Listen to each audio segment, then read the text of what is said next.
ಶುರು ಮಾಡೋಣವಾ? ಬರೋರು ಜಾಯಿನ್ ಆಗ್ತಾ ಇರ್ತಾರೆ. ನಾನು ಮಾತಾಡ್ತಿರೋದು ಕೇಳ್ತಿದೆ ಅಲ್ವಾ? ಯಾರಾದ್ರೂ ಒಬ್ರು ರೆಸ್ಪಾನ್ಸ್ ಮಾಡಿ.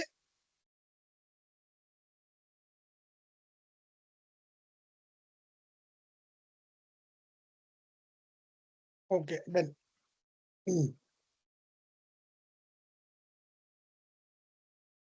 ಸೊ ನಿಮ್ಗೆ ಕ್ವಶನ್ ಪೇಪರ್ ಪ್ಯಾಟರ್ನ್ ನಾನು ಈಗಾಗಲೇ ಹೇಳಿದ್ವಿ ನಾವು ನಿಮ್ಗೆ ಕ್ಲಾಸ್ ಅಲ್ಲಿ, ನಾನು ಮತ್ತು ಲವ ಸರ್. ಕ್ವಶನ್ ಪೇಪರ್ ಬಂದು 80 ಅಂಕದ ಕ್ವಶನ್ ಪೇಪರ್ ಇರುತ್ತೆ. 3 ಗಂಟೆ ಸಮಯ ಇರುತ್ತೆ. ಮತ್ತೆ 3 ಮುಖ್ಯ ಏನು ಆ, ಇದಿರುತ್ತೆ ಪ್ರಶ್ನೆಗಳು. ಅದ್ರಲ್ಲಿ ಮೊದಲನೇದು ಟಿಪ್ಪಣಿ ಬರೆಯೋದಿರುತ್ತೆ. ಅಲ್ಲಿ ನಾವು ಒಂದು ಹೇಳಿಕೆಗಳನ್ನ ಕೊಡ್ತೀವಿ. ಅದನ್ನ ನೀವು 5 ಅಂಕದ ಪ್ರಶ್ನೆ 5 ಕೊಟ್ಟಿರ್ತೀವಿ, 4ಕ್ಕೆ ಬರೀತೀರಾ. So 20 mark. ಮತ್ತೆ ಎರಡನೇ ಮೇನಲ್ಲಿ 8 ಅಂಕದ ಪ್ರಶ್ನೆ ಮತ್ತೆ 5 ಪ್ರಶ್ನೆ ಇರುತ್ತೆ. ಅಲ್ಲೂ ಕೂಡ 5ಕ್ಕೆ ಬರೀತೀರಾ. ನಾವು 7 ಪ್ರಶ್ನೆ ಕೊಟ್ಟಿರ್ತೀವಿ.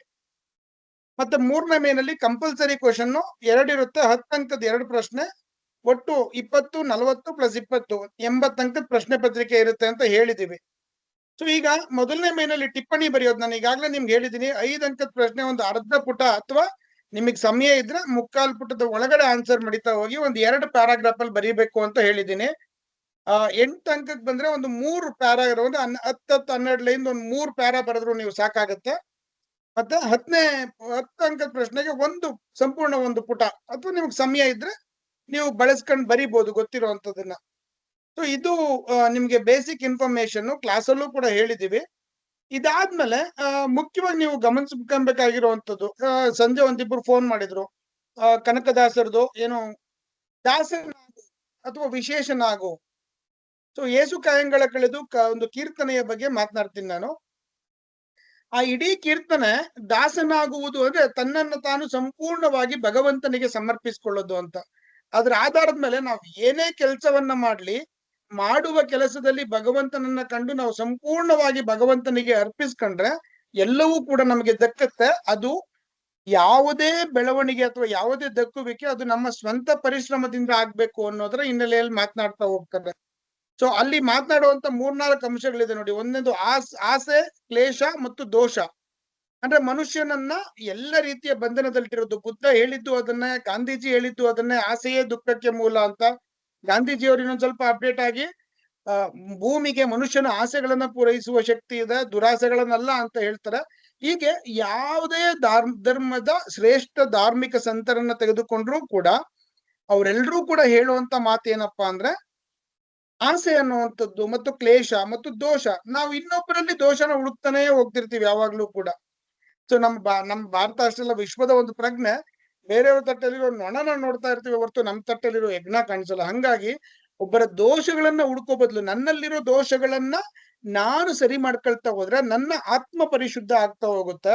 ನನ್ನ ಆತ್ಮ ಪರಿಶುದ್ಧ ಆದ್ರೆ ನನ್ನೊಳಗಡೆ ಪರಮಾತ್ಮ ಜೀವಿಸ್ತಾನೆ, ಪರಮಾತ್ಮ ನೆಲೆಸ್ತಾನೆ. ಆತ್ಮ ಮತ್ತು ಪರಮಾತ್ಮ ಬೇರೆ ಅಲ್ಲ. ನೀನ್ ಎಷ್ಟು ಪರಿಶುದ್ಧನಾಗಿರ್ತೀಯೋ ಅಷ್ಟು ಪರಿಶುದ್ಧವಾಗಿ ನಿನ್ನೊಳಗಡೆ ಭಗವಂತ ಇರ್ತಾನೆ ಅಂತ ಹೇಳುವಂತ ಒಂದು ಪ್ರಜ್ಞೆಯನ್ನ ಆ ಕವಿತೆ ಕಟ್ಕೊಡ್ತಾ ಹೋಗುತ್ತೆ. ಅಲ್ಲಿ ಹೇಳುವಂತ ನಮಗೆ ರೋಗಗಳು ಯಾಕೆ ಬರ್ತವೆ, ನಮ್ಗೆ ಯಾಕೆ ಈ ಸಮಸ್ಯೆಗಳು ಬರ್ತವೆ, ಅದನ್ನೆಲ್ಲ ಅವರು ಅರ್ಥಪೂರ್ಣವಾಗಿ ಕಟ್ಕೊಡ್ತಾ ಹೋಗ್ತಾರೆ. ಅದನ್ನ ನೀವು ಗಮನಿಸ್ಕೊಬೇಕು. ಭಾಗ 1ರಲ್ಲಿ. ಭಾಗ 2ರಲ್ಲಿ ತೀರ್ಥ ಸ್ನಾನಗಳ ಬಗ್ಗೆ ಮತ್ತು ತೀರ್ಥ ಯಾತ್ರೆಗಳ ಬಗ್ಗೆ ಮಾತನಾಡ್ತಾರೆ. ಅಂದ್ರೆ ತೀರ್ಥ ಸ್ನಾನ ಮಾಡ್ಬಿಟ್ರೆ ಏನೋ ನಾವು ಮಾಡಿರೋ ಪಾಪವೆಲ್ಲವೂ ಕಳೆದೋಗ್ಬಿಡುತ್ತೆ ಅನ್ನುವಂಥದ್ದು. ಸೊ ನಾನು ಈಗಾಗ್ಲೇ ಮಾತನಾಡ್ತಾ ಹೋಗ್ತಿದ್ವಿ. ಹಿಂದೆ ರೋಮನ್ ಕ್ಯಾಥಲಿಕ್ ಚರ್ಚ್ಗಳಲ್ಲಿ ಪಾಪ ಕ್ಷಮಾಪಣಾ ಪತ್ರಗಳು ಅಂತಿತ್ತು. ನೀವು ಎಷ್ಟೇ ತಪ್ಪು ಮಾಡ್ಬಿಡಿ ಅದನ್ನ ತಗೊಂಡ್ಬಿಟ್ರೆ ಇಂಗ್ಲೆಂಡ್ ಅಲ್ಲಿ ನೀವು ಅದನ್ನ ತಗೊಂಡ್ಬಿಟ್ರೆ ಚರ್ಚ್ಗಳಿಗೆ ಹೋಗಿ ನಿಮ್ ಪಾಪ ಕ್ಷಮಾಪಣೆ ಆಗ್ತಿತ್ತು ಅಂತ. ಆದ್ರೆ ನಿಧಾನಕ್ಕೆ ಜನಕ್ಕೆ ಅದು ಸುಲಿಗೆ ಅಂತ ಗೊತ್ತಾಯ್ತು. ಎಲ್ರು ಅದನ್ನ ವಿರೋಧಿಸಿ ಇಡೀ ಯುರೋಪ್ ಕೈಗಾರಿಕಾ ಕ್ರಾಂತಿ ಕಡೆಗೆ ಹೋಗಿ ಇವತ್ತು ಇಡೀ ವಿಶ್ವದ ಶ್ರೇಷ್ಠ ದೇಶಗಳಾಗಿ ಬೆಳ್ಕೊಂಡಿದ್ದಾವೆ. ಹಾಗೇನೆ ನಾವು ಕೂಡ ನಮ್ಮನೆ ನೋಡಿ ನೀವೆಲ್ಲ ಆ ಒಂದು ಅದು ನಮ್ಮ ಇದ್ರಲ್ಲಿ ಯಾವ್ದು ಎಲ್ಲ ಒಂದು ಗಂಗಾ ಸ್ನಾನ ಮಾಡಿದ್ರೆ ಪವಿತ್ರರಾಗ್ತೀವಿ, ಕಾವೇರಿಯಲ್ಲಿ ಮುಳುಗಿದ್ರೆ ಮಾಡದೇ ಇರೋ ಪಾಪಗಳನ್ನೆಲ್ಲ ಮಾಡಿ ಭಗವಂತನಿಗೆ ಅರ್ಪಿಸ್ಬಿಟ್ರೆ ಅಥವಾ ನೀರಲ್ಲಿ ಮುಳುಗ್ಬಿಟ್ರೆ ಅಥವಾ ತಿರುಪ್ತಿ ಯಾತ್ರೆ ಮಾಡ್ಬಿಟ್ರೆ ತಿರುಪ್ತಿ ಉಂಡಿಗೆ ಹಾಕ್ಬಿಟ್ರೆ ಎಲ್ಲವೂ ಬದಲಾಗುತ್ತೆ ಅಂತ ಅನ್ಕೊಳ್ಳೋದು ಇದೆಯಲ್ಲ, ಅದ್ರ ಬಗ್ಗೆ ಕವಿತೆ ಮಾತನಾಡ್ತಾ ಹೋಗುತ್ತೆ. ಸೊ ಅದು ಎಷ್ಟು ಸರಿ?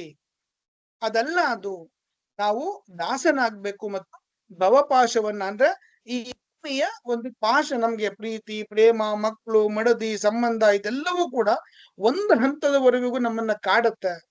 ಆದ್ರೆ ಒಂದು ಹಂತ ಮೀರಿದ್ಮೇಲೆ ಭಗವಂತ ಮಾತ್ರ ಸತ್ಯ. ಯಾಕಂದ್ರೆ ನಾವು ಇರೋವರೆಗೂ ಮಾತ್ರ ನಮ್ಗೊಂದು ಹೆಸರಿರುತ್ತೆ. ನಮ್ಮ ಉಸಿರು ನಿಂತ ಮರುಕ್ಷಣ ನಮ್ಮ ಹೆಸರು ಕೂಡ ನಮ್ ಜೊತೆಗೆ ಸತ್ ಬಿಡುತ್ತೆ.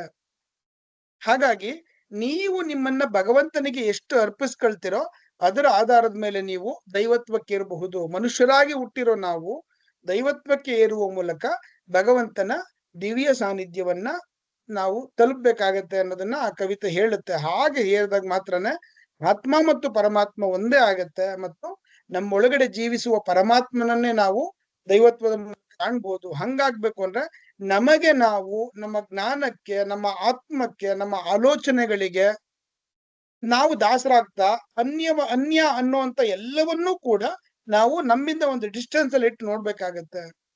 ಇನ್ನೊಬ್ಬರ ತಪ್ಪನ್ನ ಹುಡುಕುವಂಥದ್ದು, ಇನ್ನೊಬ್ಬರ ದೋಷಗಳನ್ನ ಹುಡುಕುವಂಥದ್ದು, ಇನ್ನೊಂದು ನಾನೇನೋ ಆಗ್ಬಿಡ್ತಿದ್ದೆ, ಈ ದೇಶ ಸರಿ ಇಲ್ಲ ಅನ್ನುವಂಥದ್ದು, ಇಂಥ ಒಂದಷ್ಟು ಪ್ರಜ್ಞೆಗಳ ಹೊರಗಡೆ ನಿಂತು ಭಗವಂತನಲ್ಲಿ ನಾವು ಒಂದಾಗ್ಬೇಕು ಅನ್ನುವಂತ ಹಿನ್ನೆಲೆಯಲ್ಲಿ ಕವಿತೆ ಮಾತನಾಡ್ತಾ ಹೋಗುತ್ತೆ. ಹಾಗಾಗಿ ನೀವು ಅದ್ರ ಜೊತೆಗೆ ನೀವು ಈ ಪಠ್ಯದ ಹಿನ್ನೆಲೆಯಲ್ಲಿ ಸ್ವಲ್ಪ ಕನಕದಾಸರ ಒಂದು ಏನು ಅವರ ಕೀರ್ತನೆಗಳಲ್ಲಿರುವಂತ ಭಕ್ತಿಯ ಮಹತ್ವವನ್ನ ಕೂಡ ಅರ್ಥ ಮಾಡ್ಕೊಬೇಕಾಗತ್ತೆ. ಯಾಕೆ ದಾಸರು ಭಕ್ತಿಯ ಬಗ್ಗೆ ಹೀಗ್ ಮಾತನಾಡ್ತಾ ಹೋಗ್ತಾರೆ? ಭಕ್ತಿಯ ಅಗತ್ಯತೆ ಏನು? ಬಸವಾದಿ ಶರಣರು ಹೇಳೋ ಹಾಗೆ ಭಕ್ತಿ ಎಂಬುದು ತೋರುಂಬ ಲಾಭ. ಅಂದ್ರೆ ಭಗವಂತನಿಗೆ ತೋರಿಸಿ ನಾವು ತಿನ್ನುವಂಥದ್ದು. ನನ್ ತಿರುಪ್ತಿ ತಿಮ್ಮಪ್ಪನಿಗೆ ಏನೋ ಕೊಟ್ಬಿಟ್ಟೆ, ನಾನ್ ತಿರುಪ್ತಿ ತಿಮ್ಮಪ್ಪನಿಗೆ ಮುಡಿ ಕೊಟ್ಬಿಟ್ಟೆ, ಅವ್ನ್ ನನ್ಗೆ ಇದ್ ಮಾಡ್ದ. ನಾನು ಮಾರಮ್ಮ ಕೋಪ ಮಾಡ್ಕೊಬಿಟ್ಟು ಒಳ್ಳೆ ಮರಿ ಹೊಡೆದ್ಬಿಟ್ಟೆ, ಮರಿ ತಗೊಂಡ್ ಮನೇಲಿ ಮಾಡ್ಕೊಂಡು ತಿನ್ಬಿಟ್ಟೆ. ಅಥವಾ ಹಣ್ಣು ಹಂಪಲುಗಳು ಇಲ್ಲಿಂದ ಬಾಳೆಹಣ್ಣಿಂದ ಶುರುವಾಗುತ್ತೆ, ಬಾಳೆಹಣ್ಣಿಂದ ಶುರುವಾಗಿ ಕೊನೆಗೆ ಹೋಗಿ ಈಗ ಡ್ರ್ಯಾಗನ್ ಫ್ರೂಟ್ ಅಲಂಕಾರಗಳವರೆಗೂ ತಗೊಂಬಂದ್ ನಿಲ್ಸಿದೀವಿ, ಡ್ರೈ ಫ್ರೂಟ್ ಅಲಂಕಾರಗಳವರೆಗೂ ತಂದು ನಿಲ್ಸಿದೀವಿ. ಅದಲ್ಲ, ಅದು ಅಲ್ಲೆಲ್ಲೋ ದಾರಿಯಲ್ಲಿ ಒಂದ್ ಮಗು ಹಸ್ಕೊಂಡ್ ಕೂತಿರ್ತದೆ. ಆ ಮಗುಗೆ ಕುಡಿಲಿಕ್ಕೆ ಹಾಲು ಕೊಡದೆ ಕಲ್ಲರ ನಗರ ಕಂಡರೆ ಹಾಲನರೆ ಎಂಬರು ಅಂತಾರೆ ಬಸವಾದಿ ಶರಣರು. ಸೊ ಹಾಗೆ ಇವರು ಭಕ್ತಿಯನ್ನ ಅಂದ್ರೆ ಕನಕದಾಸರು ಹೇಳುವ ಭಕ್ತಿಯ ಪ್ರಜ್ಞೆ ಇದೆಯಲ್ಲ, ಆ ಪ್ರಜ್ಞೆ ಯಾವತ್ತಿಗೂ ಕೂಡ ಅದು ತೋರುಂಬ ಲಾಭದ ಪ್ರಜ್ಞೆ ಆಗಿರ್ಲಿಲ್ಲ. ಅದು ಭಕ್ತ ಮತ್ತು ದೇವರ ನಡುವೆ ಇದ್ದಂತ ಒಂದು ಆಧ್ಯಾತ್ಮಿಕ ಸಂಬಂಧವನ್ನ ಅದು ಕಟ್ಕೊಡ್ತಾ ಹೋಗುತ್ತೆ. ಅದ್ರ ಜೊತೆಗೆ ಇಡೀ ಕನಕದಾಸರ ಕೀರ್ತನೆಗಳು ಅಂತ ಬಂದ್ರೆ ಅದು ಸಾಮಾಜಿಕ ಸಮಾನತೆಯ ಬಗ್ಗೆ ಮಾತನಾಡ್ತದೆ, ಜಾತಿ ವೈಷಮ್ಯಗಳ ಬಗ್ಗೆ ಮಾತನಾಡ್ತದೆ. ಸ್ವತಃ ಆ ಕಾಲಕ್ಕೆ ಜಾತಿಯಿಂದ ಕೆಳವರ್ಗದವರಾದಂತ ಕನಕದಾಸರು ಕೂಡ ಈ ಜಾತಿಯ ವೈಷಮ್ಯಗಳನ್ನ, ಜಾತಿಯ ಸಮಸ್ಯೆಗಳನ್ನ ಅನುಭವಿಸಿರ್ತಾರೆ. ನಾವೆಲ್ಲರೂ ಕೂಡ ಕನಕನ ಕಿಂಡಿಯ ಹಿಂದೆ ನಿಂತ ಕೃಷ್ಣನನ್ನ ಕನಕನನ್ನ ನೋಡಿದಾಗ ಕೃಷ್ಣ ಟರ್ನ್ ಆದ ಅನ್ನೋದು ನಮ್ಗೆ ಅದ್ಭುತವಾಗಿ ಕಂಡ್ರೆ, ನಿಜವಾದಂತ ಸಂವೇದನೆ ಇರುವಂತವ್ರಿಗೆ ಕೃಷ್ಣ ಕೊನೆಗೂ ಕನಕನನ್ನ, ಇಂಥ ಮಹಾನ್ ಭಕ್ತನನ್ನ ಗುಡಿಯ ಒಳಗಡೆ ಬಿಡದೆ ಹಿಂದೆ ನಿಲ್ಸಿ ದೇವರನ್ನ ತಿರುಗಿಸೋ ನಾಟಕ ಆಡ್ಬಿಟ್ರಲ್ಲ ಅನ್ಸುತ್ತೆ. ಅವನನ್ನ ಯಾಕೆ ಮತ್ತು ಕೊನೆಗೂ ಮಹಾನ್ ಕನಕನನ್ನ ಗರ್ಭಗುಡಿ ಒಳಗಡೆ ಬಿಡ್ಲೇ ಇಲ್ವಲ್ಲ ಅಂತ ದೇವರೂರು ಮಹಾದೇವರು ತಮ್ಮ ಒಂದು ಚರ್ಚೆನಲ್ಲಿ ಮಾತನಾಡ್ತಾ ಹೋಗ್ತಾರೆ. ಈ ಹಿನ್ನೆಲೆಯಲ್ಲಿ ನೀವು ಕನಕರ ಕೀರ್ತನೆಗಳು, ಅದು ಜಾತಿ ಪ್ರಜ್ಞೆಯ ವಿರುದ್ಧ ಇರ್ಬೋದು, ಅಥವಾ ಸಮಾನತೆಯ ಆಲೋಚನೆಗಳಲ್ಲಿರ್ಬೋದು, ಅಥವಾ ಸ್ತ್ರೀ ಸಮಾನತೆಯ ಹಿನ್ನೆಲೆಯಲ್ಲಿರ್ಬೋದು, ಮುಖ್ಯವಾಗಿ ಭಕ್ತಿ. ನಾವು 14, 15, 16ನೇ ಶತಮಾನ ಕೆಲವು ವಚನ ಸಾಹಿತ್ಯದ ನಂತರದಲ್ಲಿ ಕನ್ನಡದ ಪ್ರಜ್ಞೆ ಒಂದು ಭಕ್ತಿ ಪ್ರವಾಹದ ಕಡೆಗೆ ಹರಿಯುತ್ತೆ. ಅದು ಭಾಗವತ ಪರಂಪರೆ ಇರ್ಬೋದು, ದಾಸ ಪರಂಪರೆ ಇರ್ಬೋದು. ಸೊ ಹಾಗಾಗಿ ಈ ತರದ ಭಕ್ತಿಯ ಅಗತ್ಯತೆಗಳು ಆ ಕಾಲಘಟ್ಟದಲ್ಲಿ ಉಂಟು ಮಾಡಿದಂತ ಬದಲಾವಣೆಗಳು ಏನು ಅನ್ನೋದನ್ನ ನೀವು ಬರಿಬೇಕಾಗತ್ತೆ. ಸೊ ಇದು ನಿಮಗೆ ಬಹುಶಃ ಈ ಪಠ್ಯದಲ್ಲಿ ನಿಮ್ಗೆ ಸುಮಾರು 13 ಅಂಕದ ಪ್ರಶ್ನೆಗಳಿರ್ತವೆ, ಅಂದ್ರೆ 1-2 ಪ್ರಶ್ನೆಗಳಿರ್ತವೆ. ಸೊ ಹಾಗಾಗಿ ಈ ಪಠ್ಯವನ್ನ ನೀವು ವಿಶೇಷವಾಗಿ ಗಮನಿಸ್ಕೊಳ್ಬೇಕಾಗತ್ತೆ. ಸೊ ಅದಾದ್ಮೇಲೆ ನಾನು ನೆಕ್ಸ್ಟ್ ಇದ್ರಲ್ಲಿ ಏನಾದ್ರು ಡೌಟ್ ಇದ್ರೆ ಕೇಳಿ. ಈ ಚಾಪ್ಟರ್ ಏನಾದ್ರು ಡೌಟ್ ಇದೆಯಾ? ಯಾರಾದ್ರೂ ಮಾತನಾಡೋದಿದ್ರೆ ಮಾತಾಡ್ಬೋದು ಮಧ್ಯದಲ್ಲಿ. ಇಲ್ಲ ಸರ್. ಓಕೆ, ಸರಿ, ನಾನು ಮುಂದಕ್ಕೆ ಹೋಗ್ತೀನಿ. ಸೊ ಮುಖ್ಯವಾಗಿ ನೆಕ್ಸ್ಟ್ ಬಂದು ಆಹಾರವೆಂಬ ಆಯುಧ ಅಂತ ಮಾತನಾಡ್ತಿದ್ವಿ. ಆಹಾರ ಅನ್ನೋದು ಹೇಗೆ ಆಯುಧವಾಗಿದೆ ಅಂತ ಮಾತನಾಡಿದಾಗ ನಾವು ಮೊದಲನೇ ಹಂತದಲ್ಲಿ ರಾಜಕಾರಣ ಮತ್ತು ಆಹಾರ ಅಂತ ಬಂದಾಗ ಕೆಲವು ಪಕ್ಷಗಳು ನಮ್ಮ ಆಹಾರ ಕ್ರಮವನ್ನೇ ಇಟ್ಕೊಂಡು ಭಾರತ ದೇಶದಲ್ಲಿ ರಾಜಕಾರಣ ಮಾಡ್ತಿರೋವಂಥದ್ದು. ಅದೊಂದು ರೀತಿಯಲ್ಲಿ ವೆಪನ್ ರೀತಿಯಲ್ಲಿ ಅವ್ರಿಗೆ ಅವ್ರ ಅಧಿಕಾರಕ್ಕೆ ಬರ್ಲಿಕ್ಕೆ ದನ ಇನ್ಯಾರಿಗೋ ವೆಪನ್ ಆದ್ರೆ ಹಂದಿ ಇನ್ಯಾರಿಗೋ ವೆಪನ್ ಆಗುತ್ತೆ, ಇನ್ಯಾರಿಗೋ ವೆಪನ್ ಆಗುತ್ತೆ. ಇದು ಒಂಥರ ಆದ್ರೆ, ಎರಡನೇ ಪಾಯಿಂಟ್ ನಾನು ನಿಮ್ಗೆ ಹೇಳ್ದೆ, ಉಳ್ಳಂತ ಊರಿನ ಹಳ್ಳಿಯ ಗ್ರಾಮೀಣ ಭಾಗದ ಧನಿಕರು ನಮ್ಮ ಹಸಿವನ್ನ, ನಮ್ಮ ಬಡತನವನ್ನೇ ಬಂಡವಾಳ ಮಾಡ್ಕೊಂಡು ಅತ್ಯಂತ ಶೋಷಣೆಯಿಂದ ಭಯಾನಕವಾಗಿ ಕೆಲಸ ಮಾಡಿಸ್ಕೊಳ್ತಾರೆ ಮತ್ತು ಅರೆ ಹೊಟ್ಟೆಯ ಊಟವನ್ನ ಕೊಡ್ತಾರೆ. ಅಟ್ಲೀಸ್ಟ್ ಅರೆ ಹೊಟ್ಟೆ ಆದ್ರೂ ಸಿಗುತ್ತಲ್ಲ ಅನ್ನೋ ಕಾರಣಕ್ಕಾಗಿ ದುಡಿಲಿಕ್ಕೆ ಅವಕಾಶನೇ ಇಲ್ಲದೆ ಇರೋ ಜನ ಅದಕ್ಕೋಸ್ಕರ ದುಡಿತಿದ್ದಾರೆ. ಅವರ ಶ್ರಮಕ್ಕೂ ಮತ್ತು ನಾವು ಕೊಡುವ ಅನ್ನಕ್ಕೂ ಅಜಗಜಾಂತರ ವ್ಯತ್ಯಾಸಗಳಿದೆ. ಹಸಿವನ್ನೇ ಬಂಡವಾಳ ಮಾಡ್ಕೊಂಡು ಒಂದು ರೀತಿಯ ಜಾಗತಿಕ ಶೋಷಣೆ ಮಾಡ್ತಾ ಇರುವಂತದ್ದು. ಭಾರತದಂತ ದೇಶದಲ್ಲೂ ಕೂಡ ಅಂದ್ರೆ ವಿಶ್ವದಲ್ಲಿ ಹಸಿವಿನ ಕಾರಣಕ್ಕಾಗಿ ಸಾಯುವಂತ ಅತಿ ಹೆಚ್ಚು ಜನ ಸಾಯುವಂತ ದೇಶಗಳ ಪಟ್ಟಿಯಲ್ಲಿ ಭಾರತನೂ ಇದೆ ಅನ್ನುವಂಥದ್ದು ಅತ್ಯಂತ ಅವಮಾನಕರವಾದದ್ದು. ಸುಮಾರು 1,500 ಕೋಟಿ ಜನಕ್ಕಾಗುವಷ್ಟು ಆಹಾರ ಪದಾರ್ಥಗಳನ್ನ ಪ್ರತಿ ವರ್ಷ ನಾವು ಬೆಳೀತಿದ್ರೂ ಕೂಡ 650 ಕೋಟಿ ಜನರಲ್ಲಿ ಸುಮಾರು 100 ಕೋಟಿ ಜನಕ್ಕೆ ಉತ್ತಮ ಪೌಷ್ಟಿಕಾಂಶ ಭರಿತವಾದಂತಹ ಆಹಾರ ಸಿಗ್ತಾ ಇಲ್ಲ. ಹಾಗಾದ್ರೆ ಇಂಟು 2 ಬೆಳಿತೀವಿ, ಬಟ್ ಎಲ್ಲಿ ಹೋಗ್ತಿದೆ ಆಹಾರ? ವಿಶ್ವದ ಜಾಗತಿಕ ರಾಷ್ಟ್ರಗಳು ಆ ಆಹಾರವನ್ನ ಹೇಗ್ ಬಳಸ್ಕೊಳ್ತಿದ್ದಾವೆ ಅನ್ನೋದನ್ನ ನೀವು ಗಮನಿಸ್ಕೊಳ್ಬೇಕಾಗುತ್ತದೆ. ಭಾರತದ ಫುಡ್ ಕಾರ್ಪೊರೇಷನ್ ಆಫ್ ಇಂಡಿಯಾ ಬಗ್ಗೆ ಮಾತನಾಡಿದ್ವಿ. ನಮಗೆ ಎಲ್ಲೋ ಒಂದು 5 ಕೆಜಿ ಕೊಡ್ತೀವಿ, 10 ಕೆಜಿ ಕೊಡ್ತೀವಿ. ಇವಾಗ ನೋಡಿ ದೊಡ್ಡ ಜಗಳ ಕರ್ನಾಟಕದ ಪಾಲಿಟಿಕ್ಸ್ ಅಲ್ಲಿ, ಭಾರತದಲ್ಲಿ. ಒಂದು ಪಕ್ಷ ಹೇಳುತ್ತೆ ನಾವು 10 ಕೆಜಿ ಕೊಡ್ತಾ ಇದೀವಿ ಉಚಿತವಾಗಿ ಅಂತ. ಇನ್ನೊಂದು ಕೇಳುತ್ತೆ ಇಲ್ಲ ಇಲ್ಲ ನಮ್ಮ ಸಾಹುಕಾರರು ಕೊಡ್ತಾ ಇರೋದು 5 ಕೆಜಿ, ಅದಕ್ಕೆ ನೀವು 5 ಕೆಜಿ ಕೊಡ್ತಿರೋದು, ನೀವು 10 ಕೆಜಿ ಕೊಡ್ತಿಲ್ಲ, ಜನಕ್ಕೆ ಮೋಸ ಮಾಡ್ತಿದ್ದೀರಾ ಅಂತ. ಫೈನಲಿ ಇವರು ಯಾರು ಅಲ್ಲ ಕೊಡ್ತಿರೋದು, ನಮ್ಮ ತೆರಿಗೆಯ ಹಣದಲ್ಲಿ ಅವರು ರೈತರಿಂದ ಸಂಗ್ರಹ ಮಾಡಿ ನಮಗೆ ಕೊಡ್ತಾರೆ. ಆದ್ರೆ ಪ್ರತಿ ವರ್ಷ ಸುಮಾರು ಸಾವಿರಾರು ಮೆಟ್ರಿಕ್ ಟನ್ ಆಹಾರ ಪದಾರ್ಥಗಳು ಪೋಲಾಗ್ತಾ ಇದೆ. ಅದು ಬಳಕೆ ಮಾಡ್ಲಿಕ್ಕೆ ಆಗದೆ ಇರೋ ಪರಿಸ್ಥಿತಿಯಲ್ಲಿ ಅದನ್ನ ತಗೊಂಡೋಗ್ಬಿಟ್ಟು ಸಮುದ್ರಕ್ಕೆ ಎಸಿತಾ ಇದ್ದಾರೆ. ಅದು ಕೆಡ್ಲಿಕ್ಕಿಂತ ಮುಂಚೆ ಒಂದು 6 ತಿಂಗಳು ಮುಂಚೆ ಒಂದು ಹಬ್ಬದ ಬೋನಸ್ ರೀತಿಯಲ್ಲಿ ಎಲ್ಲಾ ಸರ್ಕಾರಿ ನೌಕರರು ಕೊಡೋ ಹಾಗೆ, ಬೇರೆ ಬೇರೆ ಕಂಪನಿಗಳಲ್ಲಿ ಕೊಡೋ ಹಾಗೆ, ಯಾಕೆ ಈ BPL ಕಾರ್ಡ್ ಹೋಲ್ಡರ್ಗಳಿಗೆ ಇನ್ನೊಂದು 20 ಕೆಜಿನೋ 30 ಕೆಜಿನೋ 40 ಕೆಜಿನೋ ಕೊಟ್ಟು ವರ್ಷಕ್ಕೊಂದ್ಸರಿ ಇಡೀ ಗೋಡನ್ ಯಾಕೆ ಖಾಲಿ ಮಾಡಲ್ಲ ಸರ್ಕಾರಗಳು? ಇಲ್ಲಿವರೆಗೂ ನಮ್ಮನ್ನ ಬೇಡೋ ಹಾಗೆ ಇಟ್ಕೊಳ್ತವೆ. ಹಾಗಾದ್ರೆ ಇಷ್ಟು ಆಹಾರ ಪದಾರ್ಥಗಳು ಏನಾಗ್ತಾ ಇದೆ? ನೀವು ತಗೊಂಡೋಗಿ ಸಮುದ್ರಕ್ಕೆ ಸುರಿಯೋದನ್ನ 6 ಮಂತ್ಸ್ ಬಿಫೋರ್ ಕೊಟ್ರೆ ಜನ ತಿಂತಾರೆ, ಹಸ್ದವನ್ ತಿಂತಾನೆ. ಆದ್ರೂ ಭಾರತದಲ್ಲಿ ಹಸುವಿನಿಂದ ಸಾಯ್ತಿರೋದು ಗೊತ್ತಿದ್ರು ಕೂಡ ನಮ್ಮನ್ನ ಆಳೋ ಸರ್ಕಾರಗಳು ಹೇಗೆ ನಿಮ್ಮ ಹಸಿವೆ ಅವರಿಗೆ ಒಂದ್ ರೀತಿಯಲ್ಲಿ ವೋಟ್ ಬ್ಯಾಂಕ್ ಆಗ್ಬೇಕು ಅನ್ನುವಂತ ಒಂದು ಪ್ರಜ್ಞೆ ಇನ್ನೊಂದ್ ಕಡೆ ನೋಡಿ. ಮೊದಲನೇದ್ ಬಂದು ನಾನು ಈಗಾಗ್ಲೇ ಹೇಳೋ ಹಾಗೆ ಏನು ಗ್ರಾಮೀಣ ಅಂದ್ರೆ ಒಂದು ಪಾಲಿಟಿಕ್ಸ್ ಹೆಂಗ್ ನಡೆಯುತ್ತೆ ನಾವು ತಿನ್ನೋ ಆಹಾರದ ಮೇಲೆ ಅನ್ನೋದು. ಎರಡನೇದು ಆಹಾರ ಪದಾರ್ಥಗಳನ್ನ ರಾಜಕಾರಣಿಗಳು ಹೆಂಗ್ ಬಳಸ್ಕೊಳ್ತಾರೆ ಅನ್ನೋದು. 3ನೇ ಪಾಯಿಂಟಿಗೆ ಬಂದಾಗ ನಾನು ಮಾತನಾಡಿದಂಥದ್ದು ಏನಪ್ಪಾ ಅಂದ್ರೆ ಏನು ಸಾರಿ 3ನೇ ಪಾಯಿಂಟಿಗೆ ಬಂದಾಗ ನಾನು ಮಾತನಾಡಿದ್ದು ಮುಖ್ಯವಾಗಿ ನೀವು ಗಮನಿಸ್ಕೊಳ್ಬೇಕಾಗಿರುವಂತ ಚಿಂತನೆ ಏನು 3ನೇದ್ರಲ್ಲಿ. ಸೊ ಇಲ್ಲಿ ಭಾರತದಂತ ದೇಶ, ಭಾರತಕ್ಕೆ ಕೇರ್ ಅನ್ನೋ ಹೆಸರಿನಲ್ಲಿ ಒಂದಷ್ಟು ಹಕ್ಕಿ ಬರುತ್ತೆ. ಭಾರತದ ಏನು ಕೃಷಿ ಸಂಸ್ಕೃತಿ, ಕೃಷಿ ಕಲ್ಚರ್ ಅಂತ ಒಂದಿತ್ತು ಭಾರತದಲ್ಲಿ. ನೋಡಿ, ಅಗ್ರಿಕಲ್ಚರ್ ಅನ್ನ ಕೂಡ ಒಂದು ಕಲ್ಚರ್ ಆಗಿ, ಒಂದು ಸಂಸ್ಕೃತಿಯಾಗಿ ನೋಡಿದಂತ ದೇಶ ನಮ್ದು. ವಿಭಿನ್ನವಾದಂತ ಬೇರೆ ಬೇರೆ ಬುಡಕಟ್ಟುಗಳು, ಬೇರೆ ಬೇರೆ ಜನಾಂಗಗಳು, ಬೇರೆ ಬೇರೆ ರಾಜ್ಯಗಳು, ಬೇರೆ ಬೇರೆ ಜಿಲ್ಲೆಗಳು ವಿಶಿಷ್ಟವಾದಂತ ಒಂದು ಕೃಷಿ ಪದ್ಧತಿಯನ್ನು ಅಳವಡಿಸಿಕೊಂಡು ಭಾರತ ತನ್ನ ಕೃಷಿ ಕ್ಷೇತ್ರದಲ್ಲಿ ಕಡಿಮೆ ಬೆಳೆದ್ರೂ ಕೂಡ ಸ್ವಾವಲಂಬವಾಗಿತ್ತು. ಸ್ವಾವಲಂಬಿಯಾಗಿದ್ದಂತ ಇಂಥ ದೇಶಕ್ಕೆ ನಮ್ಮ ಒಂದಷ್ಟು ಕಳೆ ಮಿಕ್ಸ್ ಆದಂತ ಒಂದಷ್ಟು ಆಹಾರ ಪದಾರ್ಥಗಳನ್ನ ಕಳಿಸಿ ಇಲ್ಲೊಂದಷ್ಟು ಕೆಟ್ಟ ಕಳೆ ಈ ದೇಶವನ್ನು ಆವರಿಸ್ಕೊಳ್ಳೋ ಆಗ್ಬಾಡಿ ಅದನ್ನ ಕಳಿಲಿಕ್ಕೆ ಅವರೇ ಒಂದಷ್ಟು ಮಾನ್ಸೆಂಟು ಅಂತ ಕಂಪನಿಗಳನ್ನ ಭಾರತಕ್ಕೆ ಕಳಿಸಿ, ನೀವ್ ಇದನ್ನ ಹಾಕಿ ಹಿಂಗ್ ಬೆಳಿಬಹುದು, ಅದನ್ನ ಹಾಕಿ ಅಂತೇಳಿ tractor, tiller, harvester, 0 production cost ಅಲ್ಲಿ ಅಷ್ಟೋ ಇಷ್ಟೋ ಬೆಳೆದು ಬಂದಂತ ಆದಾಯವನ್ನ ಊಟ ಮಾಡ್ತಿದ್ದಂತ ನನ್ನ ಅಜ್ಜ ಏನು ಕುತ್ತಿಗೆಗೆ ನೇಣ್ ಹಾಕಿರ್ಲಿಲ್ಲ. ಆದ್ರೆ ಆಫ್ಟರ್ ಗ್ರೀನ್ ರೆವಲ್ಯೂಷನ್ ಏನಾಯ್ತು, ಹಸಿರು ಕ್ರಾಂತಿ ಬಂದ್ಮೇಲೆ ಏನಾಯ್ತು ದೇಶ? ಸೊ ನನ್ನ ಭಾರತ ದೇಶದಲ್ಲಿ ಪ್ರತಿ ವರ್ಷ ಲಕ್ಷಾಂತರ ಜನ ರೈತರು ಆತ್ಮಹತ್ಯೆ ಮಾಡ್ಕೊಳ್ತಿದ್ದಾರೆ. ಅಂದ್ರೆ ಪ್ರೊಡಕ್ಷನ್ ಕಾಸ್ಟ್ ಜಾಸ್ತಿ ಆಯ್ತು, ಪ್ರೊಡಕ್ಷನ್ ಜಾಸ್ತಿ ಆಯ್ತು, ಬಟ್ ಡಿಮ್ಯಾಂಡ್ ಅಷ್ಟೇ ಇತ್ತು. ರೇಟ್ ಫುಲ್ ಡೌನ್ ಆಯ್ತು, ಪ್ರೊಡಕ್ಷನ್ ಕಾಸ್ಟ್ ಅಷ್ಟು ದುಡ್ಡು ಬರ್ಲಿಲ್ಲ. ಸಾಲಗಾರನಾದ ರೈತ ಆತ್ಮಹತ್ಯೆ ಮಾಡ್ಕೊಂಡ. ಅಂದ್ರೆ ಒಂದ್ 4 ತಲೆಮಾರಿಂದ. ಅದಕ್ಕೆ ಇವತ್ತು ನೋಡಿ ನಿಧಾನಕ್ಕೆ ವಿದ್ಯಾವಂತ ಯುವಕರು ವಾಪಸ್ ಬ್ಯಾಕ್ ಟು ಸಾಯಿಲ್, ಮರಳಿ ಮಣ್ಣಿಗೆ ಅಂತೇಳಿ ಆರ್ಗ್ಯಾನಿಕ್ ಫಾರ್ಮಿಂಗ್, ಸಹಜ ಕೃಷಿ, ಅಂದ್ರೆ ನ್ಯಾಚುರಲ್ ಫಾರ್ಮಿಂಗ್ ಈ ಕಡೆಗೆ ಹೋಗ್ತಾ ಇದಾರೆ ಅವರು. ನಿಧಾನಕ್ಕೆ ಅವ್ರಿಗೆ ಗೊತ್ತಾಗ್ತದೆ ಇಲ್ಲೇನೋ ಮೋಸ ಆಗಿದೆ.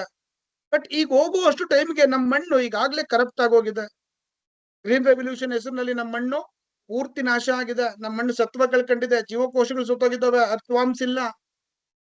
ಸೊ ಈಗ ನಾವೇನ್ ಮಾಡ್ಬೇಕಾಗಿದೆ ಅಂದ್ರೆ ನಮ್ಮ ಮೇಲೆ ಗೊತ್ತಿಲ್ಲದೆ ನಮ್ಮ ಆಹಾರ ಸಂಸ್ಕೃತಿಯ ಮೇಲೆ ಒಂದು ದೊಡ್ಡ ಯುದ್ಧವನ್ನ ಪಾಶ್ಚಾತ್ಯ ದೇಶಗಳು, ಅದರಲ್ಲೂ ಮುಖ್ಯವಾಗಿ ಅಮೆರಿಕಾದಂತ ಮಾನ್ಸೆಂಟೋ ಕಂಪನಿಗಳನ್ನ ಒಳಗೊಂಡಂತ ಒಂದಷ್ಟು ಕ್ಯಾಪಿಟಲಿಸಂ ನ ದೇಶಗಳು ದೊಡ್ಡ ಮಟ್ಟದಲ್ಲಿ ಪ್ರಭಾವ ಬೀರಿ ನಮ್ಮ ಕೃಷಿ ಸಂಸ್ಕೃತಿಯನ್ನು ನಾಶ ಮಾಡಿಸುವಂತ ಒಂದು ಹುನ್ನಾರವನ್ನ ಮಾಡಿದ್ವು. ಅದಕ್ಕೆ ನಮ್ಮ ಕೃಷಿ ಮಂತ್ರಿಗಳ ಹೆಸರು ಕೊಟ್ಟಿದ್ದು ಗ್ರೀನ್ ರೆವಲ್ಯೂಷನ್, ಅಗ್ರಿಕಲ್ಚರ್ ರೆವಲ್ಯೂಷನ್, ಹಸಿರು ಕ್ರಾಂತಿ ಅಂತ. ಹಸಿರು ಕ್ರಾಂತಿ ಆದ್ಮೇಲೆ ನಮ್ ರೈತ ಅದ್ಭುತವಾಗಿ ಬದುಕ್ಬೇಕಾಗಿತ್ತು. ಬಟ್ ಆಹಾರದ ಉತ್ಪಾದನೆ ಜಾಸ್ತಿ ಆಯ್ತು. ಅಟ್ ದ ಸೇಮ್ ಟೈಮ್ ಬಡವರ ಸಂಖ್ಯೆ ಜಾಸ್ತಿ ಆಯ್ತು. ಆಹಾರ ತಿಂದೆ ಸಾಯೋರ ಸಂಖ್ಯೆ ಜಾಸ್ತಿ ಆಯ್ತು. ರೈತರಿಗೆ ಬರುವಂತ ಆದಾಯದ ಪ್ರಮಾಣ ಗಣನೀಯವಾಗಿ ಕಡಿಮೆ ಆಯ್ತು. ಆದ್ರೆ ಈ ಅವಧಿಯಲ್ಲಿ ಯಾರು ದೊಡ್ಡವರಾದ್ರು ಅಂದ್ರೆ ಟ್ರಾಕ್ಟರ್, ಟ್ರಿಲ್ಲರ್, ಹಾರ್ವೆಸ್ಟರ್, ಬೇರೆ ಬೇರೆ ಮಾನ್ಸೆಂಟೋದಂತ ಫರ್ಟಿಲೈಸರ್, ಪೆಸ್ಟಿಸೈಡ್ಸ್ ಕಂಪನಿಯ ಓನರ್ಗಳು ಕೋಟ್ಯಾಧೀಶ್ವರಗಳಾಗ್ತಾ ಹೋದ್ರು. ಈ ಒಂದು ರಾಜಕಾರಣವನ್ನ ಕೂಡ ಅಲ್ಲಿ ಅವರು ನಮ್ಮ ಲೇಖಕರು ಮಾತನಾಡ್ತಾ ಹೋಗ್ತಾರೆ. ಅದಾದ್ಮೇಲೆ ಅವರು ಇನ್ನೊಂದು ಮಾತನಾಡ್ತಾ ಹೋಗ್ತಾರೆ. ಈಗ ಉದಾಹರಣೆಗೆ ನಾನು ಹೇಳಿದೆ ನಿಮ್ಗೆ, ಆಹಾರವನ್ನ ಅಥವಾ ಹಸಿವಿನ ಬಡತನದ ರಾಷ್ಟ್ರಗಳನ್ನ ಹೇಗೆ ಬಳಸ್ಕೊಳ್ಳುತ್ತೆ. ಉದಾಹರಣೆಗೆ ಚೈನಾ ಭಾರತದಂತ ಪಾಕಿಸ್ತಾನದಂತ ದೇಶಕ್ಕೆ ಒಂದಿಷ್ಟು ಆಹಾರ ಪದಾರ್ಥಗಳನ್ನ ಲಕ್ಷ ಕೋಟಿ ಡಾಲರ್ಗಳ ಮೊತ್ತದಲ್ಲಿ ಕಳಿಸುತ್ತೆ, ಸಾಲವಾಗಿ ಕೊಡುತ್ತೆ. ನೋಡಿ, ನೀವು ಇದನ್ನ ತೀರಿಸ್ಬೇಕು ಅಂತ ಹೇಳ್ತಾರೆ. ತೀರ್ಸ್ಲಿಕ್ಕಾಗಲ್ಲ ಆ ದೇಶಕ್ಕೆ. ಅವಾಗ ಅವ್ರೇನ್ ಮಾಡ್ತಾರೆ, ನಿಮ್ಮ ಭೂಭಾಗದ ಒಂದು ಪ್ರದೇಶ ನಮಗೆ ನೀವು ಬಿಟ್ಕೊಡ್ಬೇಕು, ಅಂದ್ರೆ ನಮ್ಮ ಯುದ್ಧದ ಅಭ್ಯಾಸಗಳನ್ನ ಮಾಡ್ಲಿಕ್ಕೆ ಕೊಡ್ಬೇಕು ಅಂತ ಹೇಳ್ತಾರೆ. ಅಥವಾ ನಾವು ನಿಮ್ಗೆ ಆಹಾರ ಪದಾರ್ಥಗಳನ್ನ ಕೊಡ್ತೀವಿ, ನೀವು ನಮ್ಮ ಹತ್ರ ವೆಪನ್ಸ್ ಡೀಲ್ ಮಾಡ್ಬೇಕು ಅಂತ ಹೇಳ್ತಾರೆ. ಸರಿ ಅಂತೇಳಿ ಅವ್ರು ಒಪ್ಕೊಳ್ತಾರೆ, ವೆಪನ್ಸ್ ಡೀಲ್ ಮಾಡ್ತಾರೆ. ಮಾಡ್ಲಿಕ್ಕೆ ಆಗದೆ ಇದ್ರೆ ಜಾಗನ್ ಬಿಟ್ಕೊಡ್ತಾರೆ. ಈಗ ನೋಡಿ, ಚೈನಾ ಭಾರತದ ಸುತ್ತ ಇರುವಂತ 6-7 ದೇಶಗಳ ಬಳಿ ಅವರ ಹಸಿವಿಗೆ ಅನ್ನ ಕೊಟ್ಟು ಕೊಟ್ಟು ಜಾಗ ತಗೊಂಡಿದೆ. ಒಂದ್ ವೇಳೆ ಭಾರತ ಮತ್ತು ಚೈನಾಗೂ ಯುದ್ಧ ಆದ್ರೆ, ನಾವು ಒಂದ್ ಕಡೆಯಿಂದ ಚೈನಾ ನೋಡಿದ್ರೆ, ಚೈನಾ ನಮ್ಗೆ 10 ಕಡೆಯಿಂದ ಹೊಡೆಯುತ್ತೆ. ನಾವು ಒಂದು ಬೆತ್ತದಲ್ಲಿ ಹೊಡಿತೀವಿ, ಚೈನಾ 10 ಬೆತ್ತದಲ್ಲಿ ಹೊಡೆಯುತ್ತೆ. ನಮಗ್ ಜಾಸ್ತಿ ತಗಲುತ್ತೆ. ಇದು ಒಂದು ರೀತಿಯ ರಾಜಕಾರಣ. ನಮ್ಮ ಪಕ್ಕದ ದೇಶಗಳಲ್ಲಿರಬಹುದಂತ ಅಥವಾ ನಮ್ಮ ಶತ್ರು ರಾಷ್ಟ್ರದ ಸುತ್ತ ಇರುವ ರಾಷ್ಟ್ರಗಳ ಹಸಿವನ್ನೇ ಬಂಡವಾಳ ಮಾಡ್ಕೊಂಡು ಅವರಿಗೆ ಸಾಲದ ರೂಪದಲ್ಲಿ ಆಹಾರಗಳನ್ನ ಕೊಟ್ಟು ಕೊಟ್ಟು ಕೊಟ್ಟು ಕೊಟ್ಟು ಕೊಟ್ಟು ಆ ಇಡೀ ದೇಶದ ಸುತ್ತ ತನ್ನ ಶಕ್ತಿಯನ್ನ ಬಲವರ್ಧನೆ ಪಡಿಸ್ಕೊಳ್ಳುವಂಥದ್ದು ಮತ್ತು ನಿಧಾನಕ್ಕೆ ಆ ದೇಶ ತನ್ನ ಅಧೀನ ದೇಶವನ್ನಾಗಿ ಮಾಡ್ಕೊಳ್ಳುವಂಥದ್ದು, ನಿಮ್ಮ ಹಸಿವನ್ನ ಬಳಸ್ಕೊಂಡು. ಆ ದೇಶದ ಸಾರ್ವಭೌಮತೆ ಅಂತ ಒಂದಿರುತ್ತೆ. ಸಾರ್ವಭೌಮತೆ ಅಂದ್ರೆ ಒಂದು ಇಂಡಿಪೆಂಡೆಂಟ್ ಒಂದು ಇದಿರುತ್ತೆ, ಅದಕ್ಕೊಂದು ಸ್ವಾತಂತ್ರ್ಯ, ಫ್ರೀಡಮ್ ಇರುತ್ತೆ. ಅದೆಲ್ಲವನ್ನ ಕೂಡ ನಿರ್ಧರಿಸೋದು ಈ ದೇಶ ಆಗ್ಬಿಡುತ್ತೆ. ಅಂದ್ರೆ ಇಡೀ ದೇಶ ಒಂದ್ ರೀತಿಯಲ್ಲಿ ಎಲ್ಲವೂ ಇದ್ದು ಕೂಡ ಆ ದೇಶದ ನಿಜವಾದಂತ ಪ್ರಧಾನಮಂತ್ರಿ ಯಾರಾಗಿರ್ತಾರೆ ಅಂದ್ರೆ ಶ್ರೀಲಂಕಾದ ಪ್ರಧಾನಿ ಆಗಿರಲ್ಲ, ಅದು ಚೈನಾದ ಒಬ್ಬ ಅಧ್ಯಕ್ಷರಾಗಿರ್ತಾರೆ. ಹಂಗಾಗೋ ಪರಿಸ್ಥಿತಿ. ನಾನು ಜಸ್ಟ್ ಚೈನಾ ಎಕ್ಸಾಂಪಲ್ ತಗೊಂಡೆ.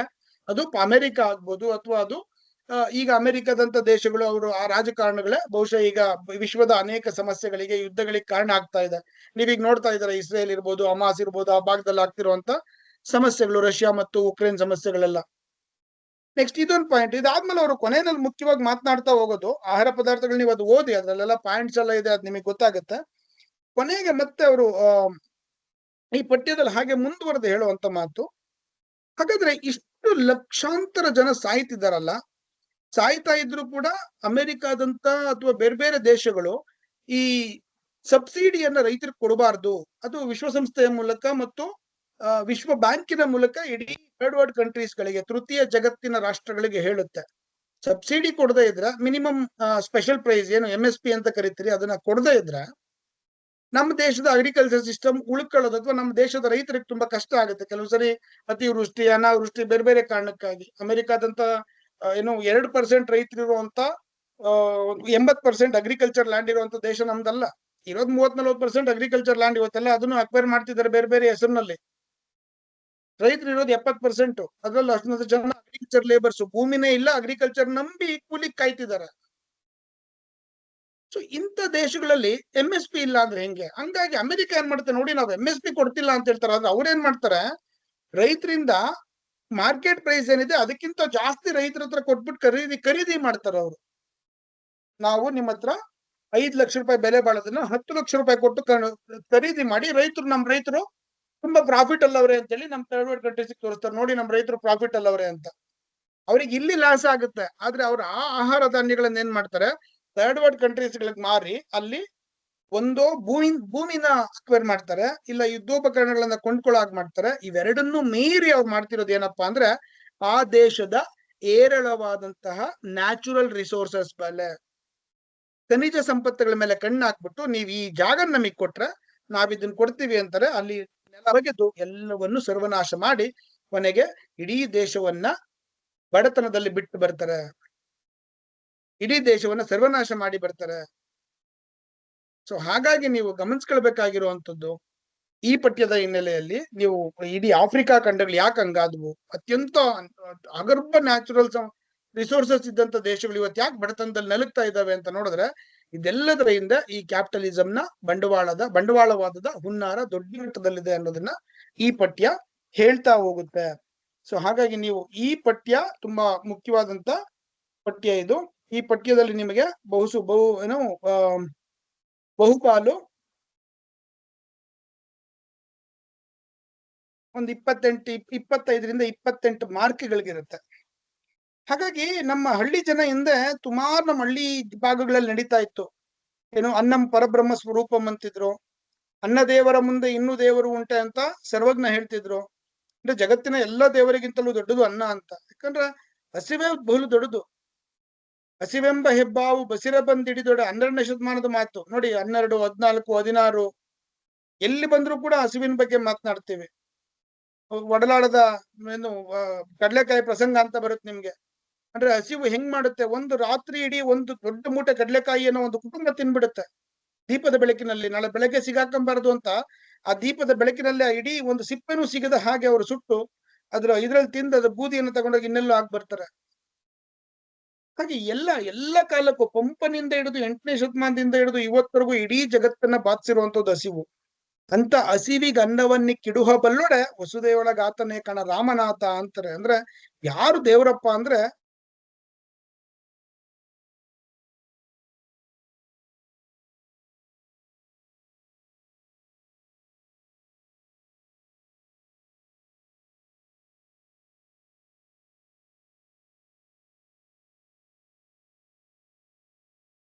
ಕೇಳಿಸ್ತಾ ಇದೆಯಾ?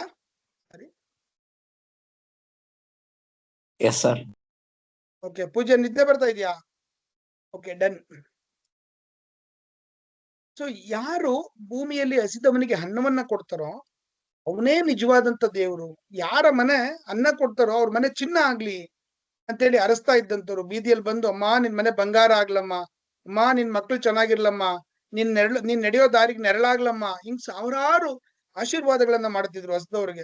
ಅಂಥದ್ದೊಂದು ಪ್ರಜ್ಞೆ ಇದ್ದಂತ ಭಾರತ ಇವತ್ತು ಎಲ್ಲಿಗೆ ಬಂದು ನಿಂತಿದೆ? ಅಂಥದ್ದೊಂದು ವಸುದೈವ ಕುಟುಂಬಕಂ, ಇಡೀ ವಿಶ್ವವೇ ಒಂದು ಕುಟುಂಬ, ಎಲ್ಲರೂ ನೆಮ್ಮದಿಯಾಗಿ ಬದುಕಬೇಕು ಅಂದಂತ ಒಂದು ಸಾರ್ವತ್ರಿಕವಾದಂತ ಪ್ರಜ್ಞೆ ಇವತ್ತು ನಾನು, ನನ್ನದು, ನನ್ನ ಕುಟುಂಬ, ನನ್ನ ದೇಶ, ನನ್ನ ಮನೆ, ಸೊ ಎಲ್ಲಿ ಹೋಗಿ ನಾವು ಕೊನೆ ಆಗ್ತಾ ಇದ್ದೀವಿ ಅನ್ನುವಂತ ಹಿನ್ನೆಲೆಯಲ್ಲಿ ನೀವು ಇದನ್ನ ಗಮನಿಸ್ಕೊಳ್ಬೇಕಾಗತ್ತೆ ಈ ಪಠ್ಯವನ್ನ. ರೈಟ್? ಏನಾದ್ರೂ ಡೌಟ್ ಇದೆಯಾ ಇದ್ರ ಬಗ್ಗೆ? ಇಲ್ಲ ಸರ್. ಇನ್ನ ದೆವ್ವಗಳು ಅಂತ ಬಂದ್ರೆ ನಿಮ್ಗೆಲ್ಲರಿಗೂ ಗೊತ್ತಿದೆ ಅಂತ ಭಾವಿಸ್ತೀನಿ. ಸೊ ದೆವ್ವಗಳಲ್ಲಿ ನಾನು ಈಗಾಗ್ಲೇ ಹೇಳಿದೆ, ದೆವ್ವಗಳನ್ನ ನೀವು ಗಮನಿಸ್ಬೇಕಾಗಿರೋದು ಒಂದು 3-4 ಪಾಯಿಂಟ್. ಅದ್ರಲ್ಲಿ ಒಳ್ಳೆ ದೆವ್ವ ಮತ್ತು ಕೆಟ್ಟ ದೆವ್ವ ಅಂತಿದೆ. ಸೊ ನಾವು ನೋಡಿದಂತ ದೆವ್ವಗಳು ಹೆಂಗಿರ್ತವೆ, ನಾವು ನೋಡಿದಂತ ದೆವ್ವಗಳ ಕಥೆಗಳು ಹೇಗಿರ್ತವೆ, ಒಬ್ಬೊಬ್ರು ಒಂದೊಂದರ ದೆವ್ವಗಳ ಕಥೆಗಳು ಕೇಳಿರ್ತೀರಾ, ನೋಡಿರ್ತೀರಾ, ಅಥವಾ ಯಾರೋ ಅಪ್ಪ ಅಮ್ಮ ಹೇಳೋದ್ ಕೇಳಿರ್ತೀರಾ. ಇನ್ನೆಲ್ಲೋ ದೂರದಲ್ಲಿ ಹೋಗ್ತಿತ್ತಂತೆ, ಬೆಳ್ಳಗಿತ್ತಂತೆ, ಇನ್ನೆಲ್ಲೋ ಮಗು ತರ ಆಗ್ಬಿಟ್ಟು ಮಗುನಲ್ಲಿ ಸೇರ್ಕೊಂಡಿತ್ತಂತೆ. ಸೊ 108 ತರ ಅಲ್ಲೆಲ್ಲೋ ಸರ್ಕಲ್ ಅಲ್ಲಿ ಯಾವಾಗ್ಲೂ ಇರುತ್ತಂತೆ, ಅಲ್ಲೆಲ್ಲೋ ಬೂತ್ ಬಂಗ್ಲೆಯಲ್ಲಿ ಇರುತ್ತಂತೆ. ಇದೆಲ್ಲವೂ ಕೂಡ ಒಂದ್ ರೀತಿಯಲ್ಲಿ ಫ್ಯಾಂಟಸಿಯಾಗಿ ನಾವು ಒಂದಷ್ಟು ಕೇಳಿರ್ತೀವಿ.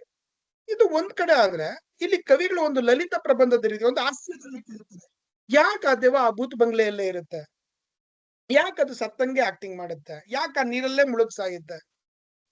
ಆ ದೆವ್ವಕ್ಕೆ ವೀಸಾ ಬೇಕಿಲ್ಲ, ಪಾಸ್ಪೋರ್ಟ್ ಬೇಕಿಲ್ಲ, ಯಾರ ಒಪಿನಿಯನ್ ಬೇಕಿಲ್ಲ, ಇಷ್ಟಪಟ್ಟ ನಟನ ಜೊತೆ ಊಟ ಮಾಡ್ಬೋದು, ಅಮೆರಿಕದ ನಯಾಗರ ಫಾಲ್ಸ್ ಅಲ್ಲಿ ಈಜಾಡ್ಬೋದು, ವರ್ಲ್ಡ್ ಟೂರ್ ಮಾಡ್ಬೋದು. ಎಷ್ಟೆಲ್ಲ ಸಾಧ್ಯತೆಗಳಿದೆ ಅದಕ್ಕೆ. ಮನುಷ್ಯ ಒಂದ್ ಗಡಿ ದಾಟಿದ್ರೆ ಹಿಡಿದಾಕ್ಬಿಡ್ತಾರೆ, ಇವ್ ನಮ್ ದೇಶದವನಲ್ಲ ಅಂತ ಜೈಲಿಗೆ ಹಾಕ್ತಾರೆ, ಸಾಯೋವರೆಗೂ ಹಿಂಸೆ ಕೊಡ್ತಾರೆ. ಬಟ್ ಇದ್ ಯಾವ ಸಾಧ್ಯತೆಗಳು ಇಲ್ಲದೆ ಇರೋ ದೆವ್ವ. ಹೋಗ್ಬಿಟ್ಟು ಡೊನಾಲ್ಡ್ ಟ್ರಂಪ್ ಜೊತೆ ಡ್ಯಾನ್ಸ್ ಮಾಡ್ಬೋದು ಅದು ಮನ್ಸ್ ಮಾಡಿದ್ರೆ. ಇಷ್ಟೆಲ್ಲ ಸಾಧ್ಯತೆಗಳಿದ್ರು ಕೂಡ ಯಾಕೆ ದೆವ್ವಗಳು ತಾವು ಸತ್ತ ಅದೇ ಜಾಗದಲ್ಲಿ ಮತ್ತೆ ಮತ್ತೆ ಕೊರಗ್ತವೆ ಅನ್ನೋದು ಒಂದು. ಎರಡನೇದು ಅಲ್ಲಿ ಬರುವಂತ ಒಂದು ಗರ್ಭಿಣಿ ಹೆಣ್ಣು, ಮತ್ತು ಆ ಕಥೆಯಲ್ಲಿ ಬರೋ ಗರ್ಭಿಣಿ ಹೆಣ್ಣು ಮತ್ತು ಒಂದು ದೆವ್ವ. ಅಯ್ಯೋ ನನಗೆ ನನ್ನ ತಾಯಿ ಆದ್ರೂ ಇದ್ದಿದ್ರೆ ಅಂತ ಒಂದು ಜಾಗದಲ್ಲಿ ಹೇಳ್ಕೊಂಡು ಮನೆಗ್ ಬರೋ ಆ ಹೆಣ್ಮಗಳು ಹಿಂದೆನೆ ಆ ಒಂದು ವಯಸ್ಸಾಗಿರೋ ದೆವ್ವ ತಾಯಿ ರೂಪದಲ್ಲಿ ಆ ಮನೆಗ್ ಬಂದು ಅಮ್ಮ ನಾನು ನಿನ್ ಜೊತೆಗೆ ಇರ್ತೀನಿ ಅಂತ ಹೇಳುವಂಥದ್ದು. ಆ ಮಗು ಮತ್ತು ತಾಯಿ ಅನ್ನೋದು ಕಾಪಾಡುವಂಥದ್ದು. ಒಳ್ಳೆ ದೆವ್ವಗಳು ಇದೆ ಅಂತ ನಾವ್ ಇದುವರೆಗೂ ಕೇಳಿದ್ವಿ. ಮತ್ ನೀವು ವಿಶ್ವಾತ್ಮಕವಾಗಿ ನೋಡಿದಾಗ ಫಾರಿನ್ ದೆವ್ವಗಳು ತುಂಬಾ ಡಿಫ್ರೆಂಟ್ ಆಗಿರ್ತವೆ, ತುಂಬಾ ಸ್ಟೈಲಿಶ್ ಆಗಿರ್ತವೆ. ನಮ್ ಇಂಡಿಯನ್ ದೆವ್ವಗಳು ಯಾವಾಗ್ಲೂ ಅದೇ ಬಿಳಿ ಡ್ರೆಸ್ಸು, ಅದೇ ಕೂದಲು, ಅದೇ ಉಲ್ಟಾ ಕಾಲು, ಅದೇ ವಿಕಾರ ಮತ್ತು ವಿಕೃತಿಗಳು. ಯಾಕೆ ಹಿಂಗೆ ಅಂತ? ಯಾಕೆ ಈ ಏಷ್ಯಾ ಖಂಡದಲ್ಲಿ ದೆವ್ವಗಳು ಹಿಂಗಿರ್ತವೆ? ಯಾಕೆ ಯುರೋಪ್ ಖಂಡದ ದೆವ್ವಗಳು ಹಂಗಿರ್ತವೆ? ಸೊ ಹಿಂಗೆಲ್ಲ ನೀವು ನೋಡಿದ್ದೀರಾ, ನಿಮ್ಮ ಮೂವಿಗಳಲ್ಲಿ ನೋಡಿದ್ದೀರಾ, ನೀವು ಕಥೆಗಳು ಕೇಳಿದ್ದೀರಾ, ನಿಮ್ ತಂದೆ ತಾಯಿಗಳಿಂದ, ನಿಮ್ ನೆರೆಹೊರೆಯಿಂದ, ನೀವು ಶಾಲೆಗೆ ಬಂದಾಗ, ಅಥವಾ ನೀವು ಯಾವುದೋ ಕಥೆಗಳನ್ನ ಓದಿದಾಗ. ಸೊ ಇದೆಲ್ಲದರ ಹಿನ್ನೆಲೆಯಲ್ಲಿ ನಿಮಗೆ ಈ ನಿಮ್ಮ ಬದುಕಿನಲ್ಲಿ ಅವುಗಳು ಹೇಗೆ ನೀವು ಅದನ್ನ ಅರ್ಥೈಸ್ಕೊಳ್ತೀರಾ? ಅವುಗಳ ಬಗ್ಗೆ ನಿಮ್ಮ ಒಪಿನಿಯನ್ ಏನು? ಅವುಗಳ ಇರುವಿಕೆ ಬಗ್ಗೆ ಅಥವಾ ಅವುಗಳು ಇಲ್ಲ ಅನ್ನೋದ್ರ ಬಗ್ಗೆ ಈ ಹಿನ್ನೆಲೆಯಲ್ಲಿ ಒಂದಷ್ಟು ಡಿಸ್ಕಷನ್ ಅನ್ನ ನೀವು ಮಾಡ್ತಾ ಹೋಗಬಹುದು. ಅದನ್ನ ನೀವು ಮಾಡಿ ನೋಡಿ ಅಂತ ಹೇಳ್ತೀನಿ. ಸೊ ಇನ್ನ ಈಗ ಇದು ಪ್ರೀತಿ, ಮದುವೆ ಮತ್ತು ಜೀನ್ಸ್ ಪ್ಯಾಂಟು ಮತ್ತೆ ಜೀವಸಂಕುಲದ ಉಳಿವು, ಇದೆರಡನ್ನ ಲವ ಸರ್ ಮಾತಾಡ್ತಾರೆ. ಸೊ ಜೀವಸಂಕುಲ ಮತ್ತು ಬಡತನದಲ್ಲಿ ಗಾಂಧೀಜಿ ಅವರದು. ಲವ ಸರ್ ಇದ್ದೀರಾ?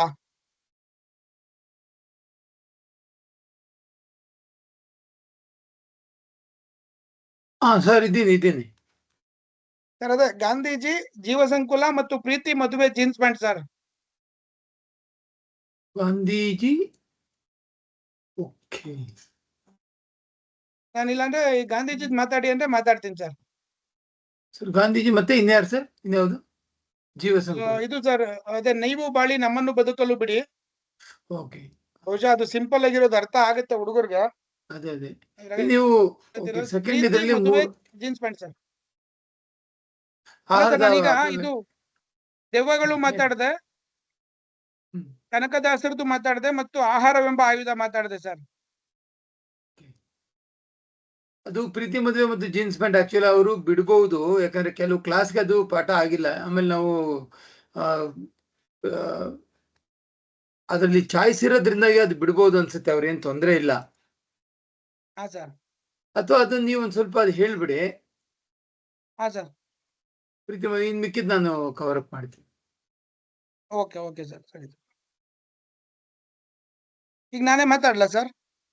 ಹಾ, ಪ್ರೀತಿ ಮದುವೆ ಜೀನ್ಸ್ ಪ್ಯಾಂಟ್ ಮುಗಿಸಿ ಒಂದು 2 ನಿಮಿಷ ನಾನು ಜಾಯಿನ್ ಆಗ್ತೀನಿ. Okay sir, done. ಸೊ ನೋಡಿ ಇಲ್ಲಿ ಪ್ರೀತಿ, ಮದುವೆ ಅದು ಕೇಳಿಸ್ತಿದೆ ಅಲ್ವಾ? ಯಾರಾದ್ರೂ ಒಬ್ರು ಥಮ್ಸ್ ಅಪ್ ಮಾಡಿ. ಪ್ರೀತಿ, ಮದುವೆ, ಜೀನ್ಸ್ ಪ್ಯಾಂಟ್ ಮತ್ತು ಅಕ್ಕನ ಬದುಕು ಅಂತ ಇಲ್ಲಿ ಎರಡು ಸಮುದಾಯ ಇದೆ. ಒಂದು ಹಿಂದೂ ಮತ್ತು ಇನ್ನೊಂದು ಮುಸಲ್ಮಾನ್. ಇಬ್ರು ಕೂಡ ಯಾವತ್ತಿಗೂ ಪರಿಚಯ ಆಗದೆ ಇರುವಂತ ಒಂದು ಜಗತ್ತಿನವರು. ಮೊದಲನೇ ಪಾಯಿಂಟ್, ಅವರು ಎರಡು ವಿಭಿನ್ನ ಧರ್ಮದವರು. ಆ ಧರ್ಮದಲ್ಲಿ ವಿಶೇಷವಾಗಿರುವಂತಹ ಡ್ರೆಸ್ ಕೋಡ್ ಇದೆ. ಯಾವುದೋ ಒಂಥರದ ಡ್ರೆಸ್. ಈಗ ದಿನ ಸೀರೆ ಹಾಕ್ತಿದ್ದವಳು ಸಡನ್ ಆಗಿ ಜೀನ್ಸ್ ಪ್ಯಾಂಟ್ ಹಾಕಿದ ತಕ್ಷಣ ಇವಳಿಗೇನಪ್ಪ ಬಂದಿರೋದು ಅನ್ನುತ್ತೆ ಹಳ್ಳಿ. ಇಸ್ಲಾಂ ಧರ್ಮ ಅದ್ರ ಆಚೆಗೆ ನಿಂತಿದೆ, ರೈಟ್? ಪರದೆಯ ಹಿಂದಿನ ಅವಳ ನೋವು ಇಡೀ ಜಗತ್ತಿಗೆ ಕಾಣಿಸಲ್ಲ. ಅಂತ ಧರ್ಮದ ಒಬ್ಬ ಹೆಣ್ಮಗಳು ಆ ಧರ್ಮದ ನಿಯಮಗಳ ಅಥವಾ ಆ ಧರ್ಮದ ಆಲೋಚನೆ ಮತ್ತು ಚಿಂತನೆಗಳನ್ನ ಮೀರಿ ತನ್ನ ವೇಷಭೂಷಣಗಳನ್ನ ಹಾಕೊಳ್ಳೋ ಅಂತದ್ದು. ಒಂದು ಬಸ್ಸಲ್ಲಿ ಪ್ರಯಾಣ ಮಾಡ್ತಿರ್ತಾರೆ, ಅವರಿಬ್ಬರಿಗೂ ಭೇಟಿ ಆಗತ್ತೆ. ಕೊನೆಗೆ ಅವಳು ಆ ಮಗು, ಶಾಲೆಗೆ ಹೋಗೋ ಆ ಮಗು, ಟಿಕೆಟ್ ಇರಲ್ಲ, ಇಲ್ಲಿ ಇಳಿಬೇಕಾಗತ್ತೆ. ಪಾಸ್ ಮುಗ್ದೋಗಿ ನಿದ್ದೆ ಮಾಡಿ ಮುಂದಿನ ಸ್ಟಾಪ್ ಅಲ್ಲಿ ಇಳಿತಾಳೆ. ಅವಳು ಕಾಪಾಡ್ತಾಳೆ. ಇದು ಕತೆ ಗೊತ್ತಿದೆ, ನೀವು ಕತೆ ಓದಿದ್ರೆ ಕತೆ ಅರ್ಥ ಆಗತ್ತೆ. ಸೊ ಇಲ್ಲಿ ಯಾವತ್ತಿಗೂ ಪರಿಚಯ ಇಲ್ಲದೆ ಇರುವಂತ ಇಂಥ ಕೆಲವು ಜನರ ಜೊತೆ ನಮ್ಗೆ ಆಗುವಂತ ಪರಿಚಯ ತುಂಬಾ ದೊಡ್ಡ ಟೈಮಿಗೆ ಅದು ಕಂಟಿನ್ಯೂ ಮಾಡ್ತಾ ಹೋಗುತ್ತೆ. ಕೆಲವು ಸರಿ ನಮ್ ಜೊತೆಲ್ಲೇ ಇರ್ತಾರೆ, 3-4 ವರ್ಷ ಜೊತೆಲಿ ಓದ್ತೀವಿ. ಇನ್ ಕೆಲವ್ರು ನಮ್ ಫ್ಯಾಮಿಲಿಯಲ್ಲಿ ಇರ್ತಾರೆ, ನಮ್ ದೊಡ್ಡಪ್ಪನೋ ಚಿಕ್ಕಪ್ಪನೋ ಅಣ್ಣನೋ ಏನೋ ಒಂದ್ ಆಗಿರ್ತಾರೆ. ಆದ್ರೆ ಅವ್ರ ಜೊತೆಗೆ ನಮ್ಗೆ ಆ ರೀತಿಯ ಒಂದು ಬಾಂಡಿಂಗ್ ಬೆಳೆಯೋದೇ ಇಲ್ಲ. ಆದ್ರೆ ಯಾವತ್ತೋ ಒಂದು ಆಟೋದಲ್ಲಿ ಹೋಗ್ಬೇಕಾದ್ರೆ ಸಿಕ್ಕಿರೋರು, ಯಾವತ್ತೋ ಬಸ್ಸಲ್ಲಿ ಮಾತಾಡಿ ಒಂದು ವಿನಿಮಯ ಮಾಡ್ಕೊಂಡಂತವ್ರು, ಇನ್ಯಾವುದೋ ಒಂದು ಪ್ರವಾಸದಲ್ಲಿ ಸಿಕ್ಕಂತವ್ರು, ಇಂಥ ಕೆಲವು ಜನರ ಜೊತೆ ನಮ್ಗೆ ಅದ್ಭುತವಾದಂತ ಒಂದು ಬಾಂಡಿಂಗ್ ಬೆಳೆಯುತ್ತೆ. ಹೆಂಗೆ ಅಂದ್ರೆ ನಮ್ಮ ಬದುಕಿನ ಕೊನೆಯವರೆಗೂ ಕೂಡ ಅವರು ನಮ್ಮ ಆಲೋಚನೆಯ ಒಂದು ಭಾಗವಾಗಿರ್ತಾರೆ. ನಮ್ ಥಿಂಕಿಂಗ್ ಅಲ್ಲಿ ಅವ್ರು ಇರ್ತಾರೆ. ನಾವೇನಾದ್ರೂ ಒಂದ್ ನೋಡಿದಾಗ ಇವ್ರು ಅವರಲ್ಲ ಅಂತ ಒಂದು ಫೋನ್ ಮಾಡ್ಬೇಕು ಅನ್ಸುತ್ತೆ, ಮಾತಾಡ್ಬೇಕು ಅನ್ಸುತ್ತೆ. ಆ ರೀತಿಯ ಒಂದು ಸಂಬಂಧ ಬೆಳೆದೋಗ್ಬಿಡುತ್ತೆ. ಸೊ ಇದು ಒಂದ್ ಕಡೆ. ಇನ್ನೊಂದು, ಮರೆವು ಮನುಷ್ಯ ಸಹಜ ಗುಣ. ಕೆಲವು ಸರಿ ಇಂಥವ್ರು ಪರಿಚಯ ಆಗುತ್ತೆ, ಅವರಿಂದ ನಾವು ತುಂಬಾ ಹೆಲ್ಪ್ ತಗೊಳ್ತೀವಿ. ಹಾಗಾಗಿ ಫೋನ್ ಮಾಡಿ ಅಂತ ಅವ್ರ ನಂಬರ್ ಕೊಟ್ಟು ಹೋಗ್ತಾರೆ. ನಾವು ಯಾವ್ದೋ ಬಿಸಿನಲ್ಲೋ ಅಥವಾ ಇನ್ಯಾವುದೋ ಇದ್ರಲ್ಲೋ, ಅಥವಾ ಮಾನವ ಒಂದ್ ರೀತಿ ಹಂಗೆ ಅಲ್ಲ, ಅನುಕೂಲ ತಗೊಂಡ್ಮೇಲೆ ಕೆಲವು ಸರಿ ಮರ್ತು ಬಿಡ್ತೀವಿ, ಅಥವಾ ಬೇಕು ಅಂತಾನೆ ಫೋನ್ ಮಾಡಲ್ಲ. ಮತ್ತವ್ರು ಇನ್ನೊಂದ್ಸರಿ ಸಿಕ್ಕಾಗ ಆಗುವಂತ ಇರುಸು ಮುರುಸು ಹೆಂಗಿರುತ್ತೆ ಅಂತ ಕತೆ ಹೇಳುತ್ತೆ. ಅವ್ರು ಸಿಕ್ಕಿದಾಗ ಅವ್ರು ಹೇಳಿರ್ತಾರೆ, ನೋಡಿ ನನ್ನಿಂದ ಇಷ್ಟು ಹೆಲ್ಪ್ ತಗೊಂಡ, ಫೋನ್ ಮಾಡುವಂತ ನಂಬರ್ ಕೊಟ್ರು ಫೋನ್ ಮಾಡಿಲ್ಲ ಅಂತ ಅವ್ರು ಕೇಳ್ಬಿಟ್ರೆ ಹೆಂಗಪ್ಪ ಅಂತ. ಬಟ್ ಅವ್ರ ನಮ್ಮ ಹತ್ರ ಬಂದು ಹೇಗಿದ್ಯಾ ಅಂತ ಹೇಳಿ ನಮ್ ಕುಶಲೋಪರಿನ ವಿಚಾರಿಸಿ, ಅದ್ ಯಾವ್ದನ್ನೂ ಕೇಳ್ದೆ, ಯಾಕೆ ಫೋನ್ ಮಾಡ್ಲಿಲ್ಲ ಅಂತ ಏನೂ ಕೇಳ್ದೆ ಮತ್ತೆ ಬಾಂಡಿಂಗ್ ಹಾಕೊಂಡು ಹೋಗುವಂತದ್ದು. ಸೊ ಇದ್ರ ಹಿನ್ನೆಲೆಯಲ್ಲಿ ಈ ಪ್ರೀತಿ, ಮದುವೆ ಮತ್ತು ಜೀನ್ಸ್ ಪ್ಯಾಂಟ್, ಈ 3 ಕಾನ್ಸೆಪ್ಟ್ಗಳಿದಾವಲ್ಲ, ಹೆಣ್ಣಿನ ಬದುಕಿನಲ್ಲಿ 2 ಧರ್ಮ ಹೇಗ್ ನೋಡುತ್ತೆ?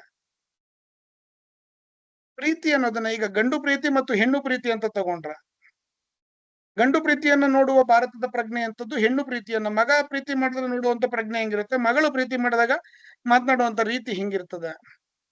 ನಾನು ನಿಮ್ಗಾಗಿ ಹೇಳ್ದಲ್ಲ, ಗಂಡು ಭಾಷೆ ಮತ್ತು ಹೆಣ್ಣು ಭಾಷೆ ಅಂತ ಇರುತ್ತೆ. ಏನಂದ್ರೆ ಏನೇ ಅಂತ ಗಂಡ ಅಂದ್ರೆ ಏನ್ರಿ ಅಂತ ಹೆಂಡತಿ ಅಂತಾಳೆ. ಅಂದ್ರೆ ಯಾವಾಗ್ಲೂ ಹೆಣ್ಣು ಭಾಷೆ ಅಧೀನ ಭಾಷೆಯಾಗಿಯೋ ಗಂಡು ಭಾಷೆ ಪ್ರಧಾನ ಭಾಷೆಯಾಗಿಯೂ ಇರುವಂತ ಒಂದು ಪರಿಕಲ್ಪನೆಗಳು. ಅದನ್ನ ಮೀರಿ ಏನೇ ಅಂತ ಗಂಡ ಅಂದಿದ ತಕ್ಷಣ ಏನೆಲ್ಲೇ ಏನಲ್ಲೋ ಅಂತ ಹೆಂಡತಿ ಅಂದ್ರೆ ಅದು ಒಂದ್ ರೀತಿಯಲ್ಲಿ ಒಂದು ಪ್ರಜ್ಞೆಯನ್ನ ಮೀರಿ ಅಯ್ಯೋ ಇದೆಲ್ಲ ಸಾಧ್ಯನಾ ಅನ್ನೋ ರೀತಿಯಲ್ಲಿ ಒಂದಷ್ಟು ಚಿಂತನೆ ನಮಗ್ ಬರ್ತಾ ಹೋಗುತ್ತೆ. ಅದನ್ನ ನೀವು ಗಮನಿಸ್ಕೊಳ್ತಾ ಹೋಗಿ. ಪ್ರೀತಿ. ಇನ್ನು ಮದುವೆ.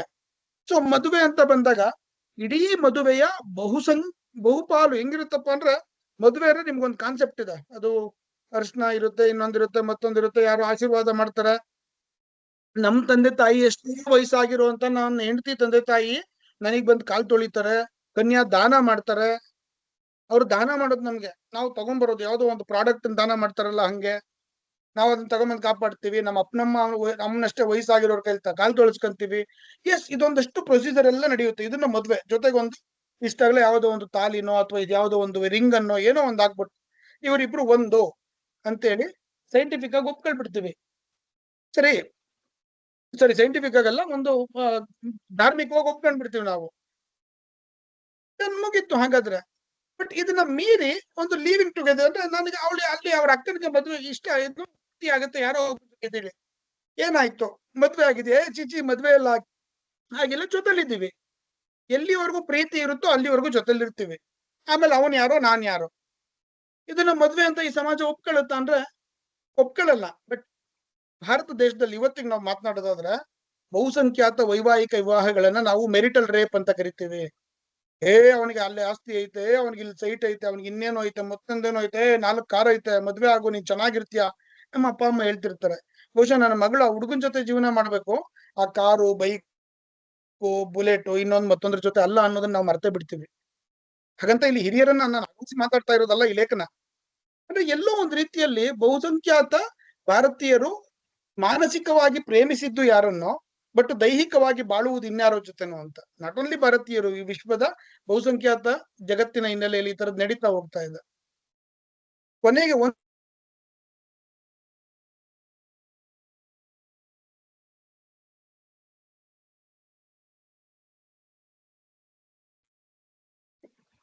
ಮದುವೆ ಆಗಿ ಪ್ರೀತಿ ಆಗೋದು ಬೇರೆ ಇದೆ, ಪ್ರೀತಿ ಆಗಿ ಆಮೇಲೆ ಮದುವೆ ಆಗೋದು ಕೂಡ ಬೇರೆ ಇದೆ. ಕೆಲವು ಸರಿ ಪ್ರೀತಿಯಾಗಿ ಜೀವನ ಪರ್ಯಂತ ಜೊತೆಯಾಗಿ ಬದುಕುವಂಥದ್ದು ಕೂಡ ಇದೆ. ಸೊ ಈ ಹಿನ್ನೆಲೆಯಲ್ಲಿ ಪ್ರೀತಿ ಮದುವೆನ ನೋಡಬಹುದು. ಮತ್ತು ನಮ್ಮ ಉಡುಗೆ ತೊಡುಗೆಗಳ ಹಿನ್ನೆಲೆಯಲ್ಲಿ ಒಂದು ಸಮಾಜ ನಮ್ಮನ್ನು ನೋಡುವಂತ ದೃಷ್ಟಿಕೋನಗಳು, ಒಂದು ಹೆಣ್ಣನ್ನು ನೋಡುವ ದೃಷ್ಟಿಕೋನಗಳು, ಇದೆಲ್ಲದರ ಹಿನ್ನೆಲೆಯಲ್ಲಿ ನೀವು ಆ ಪದ್ಯವನ್ನ, ಆ ಕವಿತೆಯನ್ನ ನೀವು ಗಮನಿಸ್ಕೊಳ್ಬೇಕಾಗತ್ತೆ. ಸೊ ಇದಿಷ್ಟು ಈ ಪಠ್ಯಕ್ಕೆ ಸಂಬಂಧಪಟ್ಟಂಗೆ. ಈ 4 ಪಠ್ಯಗಳಲ್ಲಿ ಏನಾದ್ರು ಡೌಟ್ ಇದ್ರೆ ನೀವು ಮಾತನಾಡ್ತಾ ಹೋಗ್ಬೋದು, ಕೇಳ್ಬೋದು.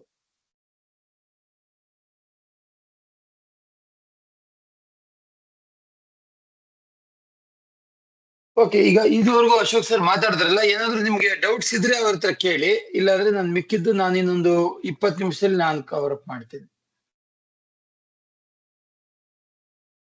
ಯಾರಾದ್ರೂ ಮಾತಾಡ್ಬೇಕು, ಏನು ಡೌಟ್ಸ್ ಇಲ್ಲ ಅಂತ ಹೇಳ್ಬೇಕು, ಅಥವಾ ಡೌಟ್ಸ್ ಇದ್ರೆ ಕೇಳ್ಬೇಕು.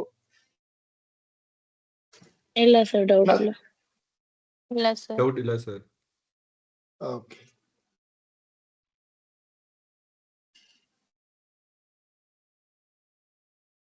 ಸರ್ ಈಗಾಗ್ಲೇ ಅಶೋಕ್ ಸರ್ ಹೆಚ್ಚು ಕಡಿಮೆ ನಾವು ಈಗ ಅಶೋಕ್ ಅವ್ರು ಏನ್ ಮಾತಾಡಿದ್ರು ಅದು ಇಡೀ ಸಿಲೆಬಸ್ ನ ಅವ್ರು ಕವರ್ ಅಪ್ ಮಾಡಿದ್ದಾರೆ. ನಿಮ್ಗೆ ಅದಕ್ಕಿಂತ ಮುಖ್ಯವಾಗಿ ಇನ್ನೇನ್ ಬೇಕಾಗಲ್ಲ ಅನ್ಸುತ್ತೆ. ಆದ್ರೆ ನಾನು ಈಗ ಕ್ವಶನ್ ಪೇಪರ್ ಪ್ಯಾಟರ್ನ್ ಬಗ್ಗೆನೂ ಅವ್ರು ಹೇಳಿದ್ದಾರೆ. ಮೊದಲ ಭಾಗದಲ್ಲಿ ಟಿಪ್ಪಣಿಗಳಿರ್ತದೆ, ಅದಾದ್ಮೇಲೆ ಒಂದು ಎಲಾಬ್ರೇಟಿವ್ ಆನ್ಸರ್ಸ್ ಬರೆಯುವಂಥದ್ದು ಇರುತ್ತೆ, ಅದಾದ್ಮೇಲೆ ಒಂದು ನಿಮ್ಮ ಕ್ಲಾಸಲ್ಲಿ ನಾನೀಗ ಯಾವಾಗ್ಲೂ ನಿಮ್ಗೆ ತುಂಬಾ ಸರ್ತಿ ಹೇಳ್ತಿದ್ದೆ, ನಾವು ಏನು ಪಠ್ಯ ಇಟ್ಟಿದೀವಿ ಆ ಪಠ್ಯ ಇಟ್ಟಿರೋದು ಏನಕ್ಕೆ ಅಂತ ಹೇಳಿದ್ರೆ ನೀವು ಸಮಾಜವನ್ನ ಅರ್ಥ ಮಾಡ್ಕೊಳ್ಳೋದಕ್ಕೆ ಇದೊಂದು ಆಕಾರ ಆಗ್ಬೇಕು, ಈ ಒಂದು ಎಕ್ಸಾಂಪಲ್ಸ್ ಅಷ್ಟೇ ಅಂತ. ಹಾಗಾಗಿ ನೀವು ಆನ್ಸರ್ ಬರೆಯುವಾಗ ಈ ಪಠ್ಯವನ್ನೇ ಇಟ್ಕೊಂಡು ಬರಿಬೇಕು ಅಂತಿಲ್ಲ. ನೀವು ಮುಖ್ಯವಾಗಿ ನೀವು ಏನ್ ನ್ಯೂಸ್ ಪೇಪರ್ ಅಲ್ಲಿ ಓದಿರ್ತೀರಾ, ನಿಮ್ಮ ಸುತ್ತಮುತ್ತ ಏನ್ ನೋಡಿರ್ತೀರಾ, ನಿಮ್ಮ ಸ್ನೇಹಿತರ ಜೊತೆ ಮಾತಾಡುವಾಗ ನಿಮ್ಗೆ ಎಂತ ಒಳಹುಗಳು ಸಿಕ್ಕಿರ್ತವೆ ಅದನ್ನೆಲ್ಲ ಇಟ್ಕೊಂಡು ನೀವು ಬರಿಬಹುದು ಅನ್ಸುತ್ತೆ. ಸೊ ಮುಖ್ಯವಾಗಿ ಈಗ ಕನಕದಾಸರ ಭಕ್ತಿಯ ಬಗ್ಗೆ ಈಗಾಗ್ಲೇ ಅಶೋಕ್ ಸರ್ ಹೇಳಿದ್ರು. ಅಂದ್ರೆ ಒಂದು ನಮ್ಗೆ ನಿಜವಾಗ್ಲೂ ಒಂದು ಭವಪಾಶವನ್ನು ನೀಗಬೇಕು ಅಂತ ಹೇಳಿದ್ರೆ ದಾಸರು ಯಾಕಾಗ್ಬೇಕು ಅಂತ. ಯಾಕಂದ್ರೆ ದಾಸನಾಗು ವಿಶೇಷನಾಗು ಅಂತ ಕನಕದಾಸರು ಹೇಳ್ತಾರೆ. ಅಂದ್ರೆ ದಾಸನಾಗುವುದು ಅಂತ ಹೇಳಿದ್ರೆ ಸಾಮಾನ್ಯವಾಗಿ ನೀವು ನೋಡಿ, ಭಕ್ತಿ ಅನ್ನೋದು ಬೇರೆ ಬೇರೆ ರೀತಿಯಲ್ಲಿ ಇರುತ್ತೆ. ನಮ್ಮ ಭಾರತೀಯ ದರ್ಶನಗಳಲ್ಲಿ, ನಮ್ಮ ಭಾರತೀಯ ಪರಂಪರೆಯಲ್ಲಿ ಭಕ್ತಿ ಅನ್ನೋದನ್ನ ನಾವು ಯಾವಾಗ್ಲೂ ಪೂಜೆ ಮಾಡಿ, ಒಂದೊತ್ತಿದ್ದು ಉಪವಾಸ ಮಾಡಿ, ಅರ್ಚನೆ ಮಾಡಿ, ದೇವಸ್ಥಾನಕ್ಕೆ ಹೋಗಿ ಮಾಡ್ಲೇಬೇಕು ಅಂತ ಏನಿಲ್ಲ. ಯಾಕಂದ್ರೆ ನಮ್ಮ ಪಂಪನಿಂದ ಹಿಡಿದು ವಚನ ಚಳುವಳಿ, ಭಕ್ತಿ ಚಳುವಳಿ, ಅಂದ್ರೆ ಕನಕದಾಸರು, ಪುರಂದರದಾಸರು, ಬಸವಣ್ಣನವರು, ಆಮೇಲೆ ಕುವೆಂಪು ಅವರು ಎಲ್ಲರೂ ಹೇಳೋದು ಏನು ಅಂತ ಹೇಳಿದ್ರೆ, ಭಕ್ತಿಯನ್ನ ಅಂದ್ರೆ ನೀವು ದೇವರಿಗೆ ನಿಮ್ಮ ಭಕ್ತಿಯನ್ನ ಅರ್ಪಿಸೋದಿಕ್ಕೆ ಯಾವುದೋ ಒಂದು ಮಾರ್ಗ ಅಲ್ಲ, ಆ ಒಂದು ಯಾವುದೋ ಒಂದು ಮಾರ್ಗವನ್ನು ಯಾರೋ ನಮ್ಗೆ ಮಾಡಿರ್ತಾರೆ ಅಷ್ಟೇ. ಇದು ಹಿಂಗ್ ಹೋಗಿ ನಿಮ್ಗೆ ಒಂದು ದೈವತ್ವ ಸಿಗುತ್ತೆ. ಅಥವಾ ಈ ಜಗತ್ತಿನಲ್ಲಿ ಇದುವರೆಗೂ ದೇವರನ್ನ ಕಂಡವ್ರು ಯಾರು ಇಲ್ಲ. ಯಾರಾದ್ರೂ ನಾನು ದೇವರನ್ನ ಕಂಡಿದ್ದೇನೆ ಅಂತ ಹೇಳಿದ್ರೆ ಬಹುಶಃ ಅವರು ಜಗತ್ತಿನ ಅತ್ಯಂತ ದೊಡ್ಡ ಸುಳ್ಳನ್ನು ಹೇಳ್ತಿದ್ದಾರೆ ಅಂತ ಅರ್ಥ. ದೇವರು ಅನ್ನೋದು ನಾವು ನಮ್ಮ ಒಳಗಡೆ ಸೃಷ್ಟಿಸ್ಕೊಳ್ಬೇಕಾಗಿರುವಂತ ಒಂದು ಉನ್ನತ ಮೌಲ್ಯ. ಅದನ್ನ ಇಡೀ ನಮ್ಮ ಕನ್ನಡ ಪರಂಪರೆ ಹೇಳುತ್ತೆ. ಹಂಗೆ ಕನಕದಾಸರ ಕೀರ್ತನೆಯಲ್ಲಿ ಅವ್ರು ಏನ್ ಹೇಳ್ತಿದ್ದಾರೆ ಅಂತ ಹೇಳಿದ್ರೆ, ನಾವು ಯಾವ್ಯಾವ್ದನ್ನ ಭಕ್ತಿಯ ಸೆಲೆಗಳು, ಭಕ್ತಿಯ ನೆಲೆಗಳು ಅಥವಾ ಭಕ್ತಿಯ ಸ್ವರೂಪಗಳು ಅಂತ ನಾವು ಯಾವ್ದು ಹೇಳ್ತೀವಿ. ಉದಾಹರಣೆಗೆ ಭಕ್ತಿಯ ಸ್ವರೂಪ ನಮ್ಗೆ ದೇವಾಲಯಗಳು, ಗುಡಿ ಗುಂಡಾರಗಳು, ಚರ್ಚ್ಗಳು, ಮಸೀದಿಗಳು, ಇವು ಭಕ್ತಿಯ ಆವಾಸ ಸ್ಥಾನಗಳು. ಅಥವಾ ನದಿಗಳು, ತೊರೆಗಳು, ಇವು ನಮ್ಗೆ ಭಕ್ತಿಯ ಕೇಂದ್ರಗಳು ಅಂತ ನಮ್ಗೆ ಅನ್ಸುತ್ತೆ. ಹಂಗಾಗಿ ನಾವು ಬೆಟ್ಟಕ್ಕೆ ಹೋಗ್ತೀವಿ, ಗುಡ್ಡಕ್ಕೆ ಹೋಗ್ತೀವಿ, ನದಿಯಲ್ಲಿ ಮುಳುಗ್ತೀವಿ, ಗಂಗೆಗೆ ಹೋಗ್ತೀವಿ, ಕಾವೇರಿಗೆ ಹೋಗ್ತೀವಿ, ಎಲ್ಲ ಕಡೆ ಹೋಗ್ತೀವಿ. ಆದ್ರೆ ಕನಕದಾಸರು ಏನ್ ಮಾಡ್ತಿದ್ದಾರೆ ಅಂತ ಹೇಳಿದ್ರೆ, ನೀವು ಭಕ್ತಿಯನ್ನ ಯಾವ ಕೇಂದ್ರಗಳಲ್ಲಿ, ನೆಲೆಗಳಲ್ಲಿ ಹುಡುಕ್ತಿದ್ರೋ ಅದ್ರಲ್ಲಿ ಇಲ್ಲ ಅಂತ ಕನಕದಾಸರು ಹೇಳ್ತಿದ್ದಾರೆ. ಹಂಗಾಗಿ ಅವ್ರೇನ್ ಹೇಳ್ತಿದ್ದಾರೆ, ನೀವು ನೋಡಿ, ಏಸು ಕಾಯಂಗಳ ಕಳೆದು 84 ಲಕ್ಷ ಕೋಟಿ ಜೀವರಾಶಿಯನ್ನು ದಾಟಿ ಬಂದ ಈ ಶರೀರ ಹಲವಾರು ಜೀವರಾಶಿಗಳನ್ನ ದಾಟಿ ಬಂದಿದೆ. ಈ ದಾಟಿ ಬರೋದಕ್ಕೆ ಬರೀ ಭಕ್ತಿ ಮಾತ್ರ ಕಾರಣ ಅಲ್ಲ, ಜೈವಿಕ ಸೆಳೆತ ಕೂಡ ಕಾರಣ. ಹಾಗಾಗಿ ನೀನು ಗಂಗೆಯಲ್ಲಿ ಮುಳುಗ್ತೀಯೋ, ಕಾವೇರಿಯಲ್ಲಿ ಮುಳುಗ್ತೀಯೋ, ಕಾಶಿಗೆ ಹೋಗ್ತೀಯೋ, ವಾರಾಣಸಿಗೆ ಹೋಗ್ತೀಯೋ, ಅಥವಾ ನಿನ್ನ ಮನೆ ದೇವರನ್ನ ಹುಡ್ಕೊಂಡು ನಿನ್ನ ಊರಿಗೆ ಹೋಗ್ತೀಯೋ, ಅದೆಲ್ಲವೂ ಮ್ಯಾಟರ್ ಅಲ್ಲ. ನೀನು ಯಾವ ರೂಪದಲ್ಲಿ ಹೋಗ್ತೀಯ, ಯಾವ ಉದ್ದೇಶದಲ್ಲಿ ಹೋಗ್ತೀಯ, ಅದು ಮಾತ್ರ ಬಹಳ ಮುಖ್ಯ ಆಗುತ್ತೆ. ಅಂದ್ರೆ ನೀನು ಹೋಗುವಾಗ ನೋಡಿ, ದೇವರು ಅಂದ್ರೇನು ಒಂದು ಉನ್ನತ ಮೌಲ್ಯ. ಮನುಷ್ಯ ಅಂದ್ರೇನು? ಮನುಷ್ಯ ಅಂದ್ರೆ ಎಲ್ಲ ಆಸೆ, ಆಕಾಂಕ್ಷೆ, ಸ್ವಾರ್ಥಗಳನ್ನ ತುಂಬಿಸ್ಕೊಂಡಿರುವಂತ ಒಂದು ದೊಡ್ಡ ಒಂದು ಆಸೆಗಳ ಗಂಟು. ಸೊ ದೇವರ ಹತ್ರ ಹೋಗೋದು ಅಂದ್ರೆ ಏನು ಅಂತ ಹೇಳಿದ್ರೆ ನಿಧಾನಕ್ಕೆ ಕಳ್ಕೊಳ್ಳೋದು. ಆಕ್ಚುಯಲ್ ಆಗಿ ನೋಡಿ, ಸಾಮಾನ್ಯವಾಗಿ ಭಾರತೀಯ ಪರಂಪರೆಯಲ್ಲಿ ದೇವತೆಗಳು ಯಾಕೆ ಬೆಟ್ಟದ ಮೇಲೆ ಇರ್ತವೆ, ದೇವಸ್ಥಾನಗಳು ಯಾಕೆ ಬೆಟ್ಟದ ಮೇಲೆ ಇರ್ತವೆ ಅಂತ ಹೇಳಿದ್ರೆ, ನೀವು ಬೆವರು ಹರಿಸ್ಲಿ, ನೀವು ನಿಮ್ಮ ಕಾರುಗಳಲ್ಲಿ, ಬಸ್ಗಳಲ್ಲಿ, ಟ್ರೈನ್ಗಳಲ್ಲಿ ಅಥವಾ ಇನ್ಯಾವ್ದ್ರಲ್ಲೂ ಹೋಗಕ್ ಆಗ್ಬಾರ್ದು. ನೀವು ನಿಮ್ಮ ಬರಿಗಾಲಲ್ಲಿ ನಡ್ಕೊಂಡು ಬೆವರು ಸುರಿಸಿ ಅಲ್ಲಿಗೆ ತಲುಪಬೇಕು. ಹಂಗ್ ತಲುಪುವಾಗ ನಿಮ್ಗೆ ಏನಾಗುತ್ತೆ ಅಂತ ಹೇಳಿದ್ರೆ, ನಿಮ್ಗೆ ನೀರು ಮತ್ತು ಊಟ ಅಷ್ಟೇ ಮುಖ್ಯ ಅಂತ ನಿಮ್ಗೆ ಅನ್ಸುತ್ತೆ. ಹಾಗಾಗಿ ಕನಕದಾಸರು ಏನ್ ಹೇಳ್ತಾರೆ ಅಂದ್ರೆ, ಯಾರು ಇನ್ನೊಬ್ರಿಗೆ ನೀರನ್ನ ಕೊಡ್ತಾರೆ, ಯಾರು ಇನ್ನೊಬ್ರಿಗೆ ಅನ್ನವನ್ನ ಕೊಡ್ತಾರೆ, ಅವರು ಮಾತ್ರ ನಿಜವಾದಂತ ಭಕ್ತರು. ಯಾರು ಅನ್ನವನ್ನ ವ್ಯರ್ಥ ಮಾಡ್ತಾರೆ ಅಥವಾ ನೀರನ್ನ ತಿರಸ್ಕರಿಸ್ತಾರೆ, ಇನ್ನೊಬ್ಬರನ್ನ ಹೀಯಾಳಿಸ್ತಾರೆ, ಅವ್ರು ನಿಜವಾಗ್ಲೂ ಭಕ್ತರಾಗಕ್ಕಾಗಲ್ಲ ಅಂತ. ಉದಾಹರಣೆಗೆ ನೋಡಿ, ಜನಾರ್ದನ್ ರೆಡ್ಡಿ ಕೋಟ್ಯಾಂತರ ರೂಪಾಯಿ ದುಡ್ಡು ಕೊಡ್ಬೋದು, ಯಾರೋ ಶ್ರೀಮಂತರು ದೇವರಿಗೆ ಚಿನ್ನದ ಒಡವೆ ಮಾಡ್ಸಾಕ್ಬೋದು.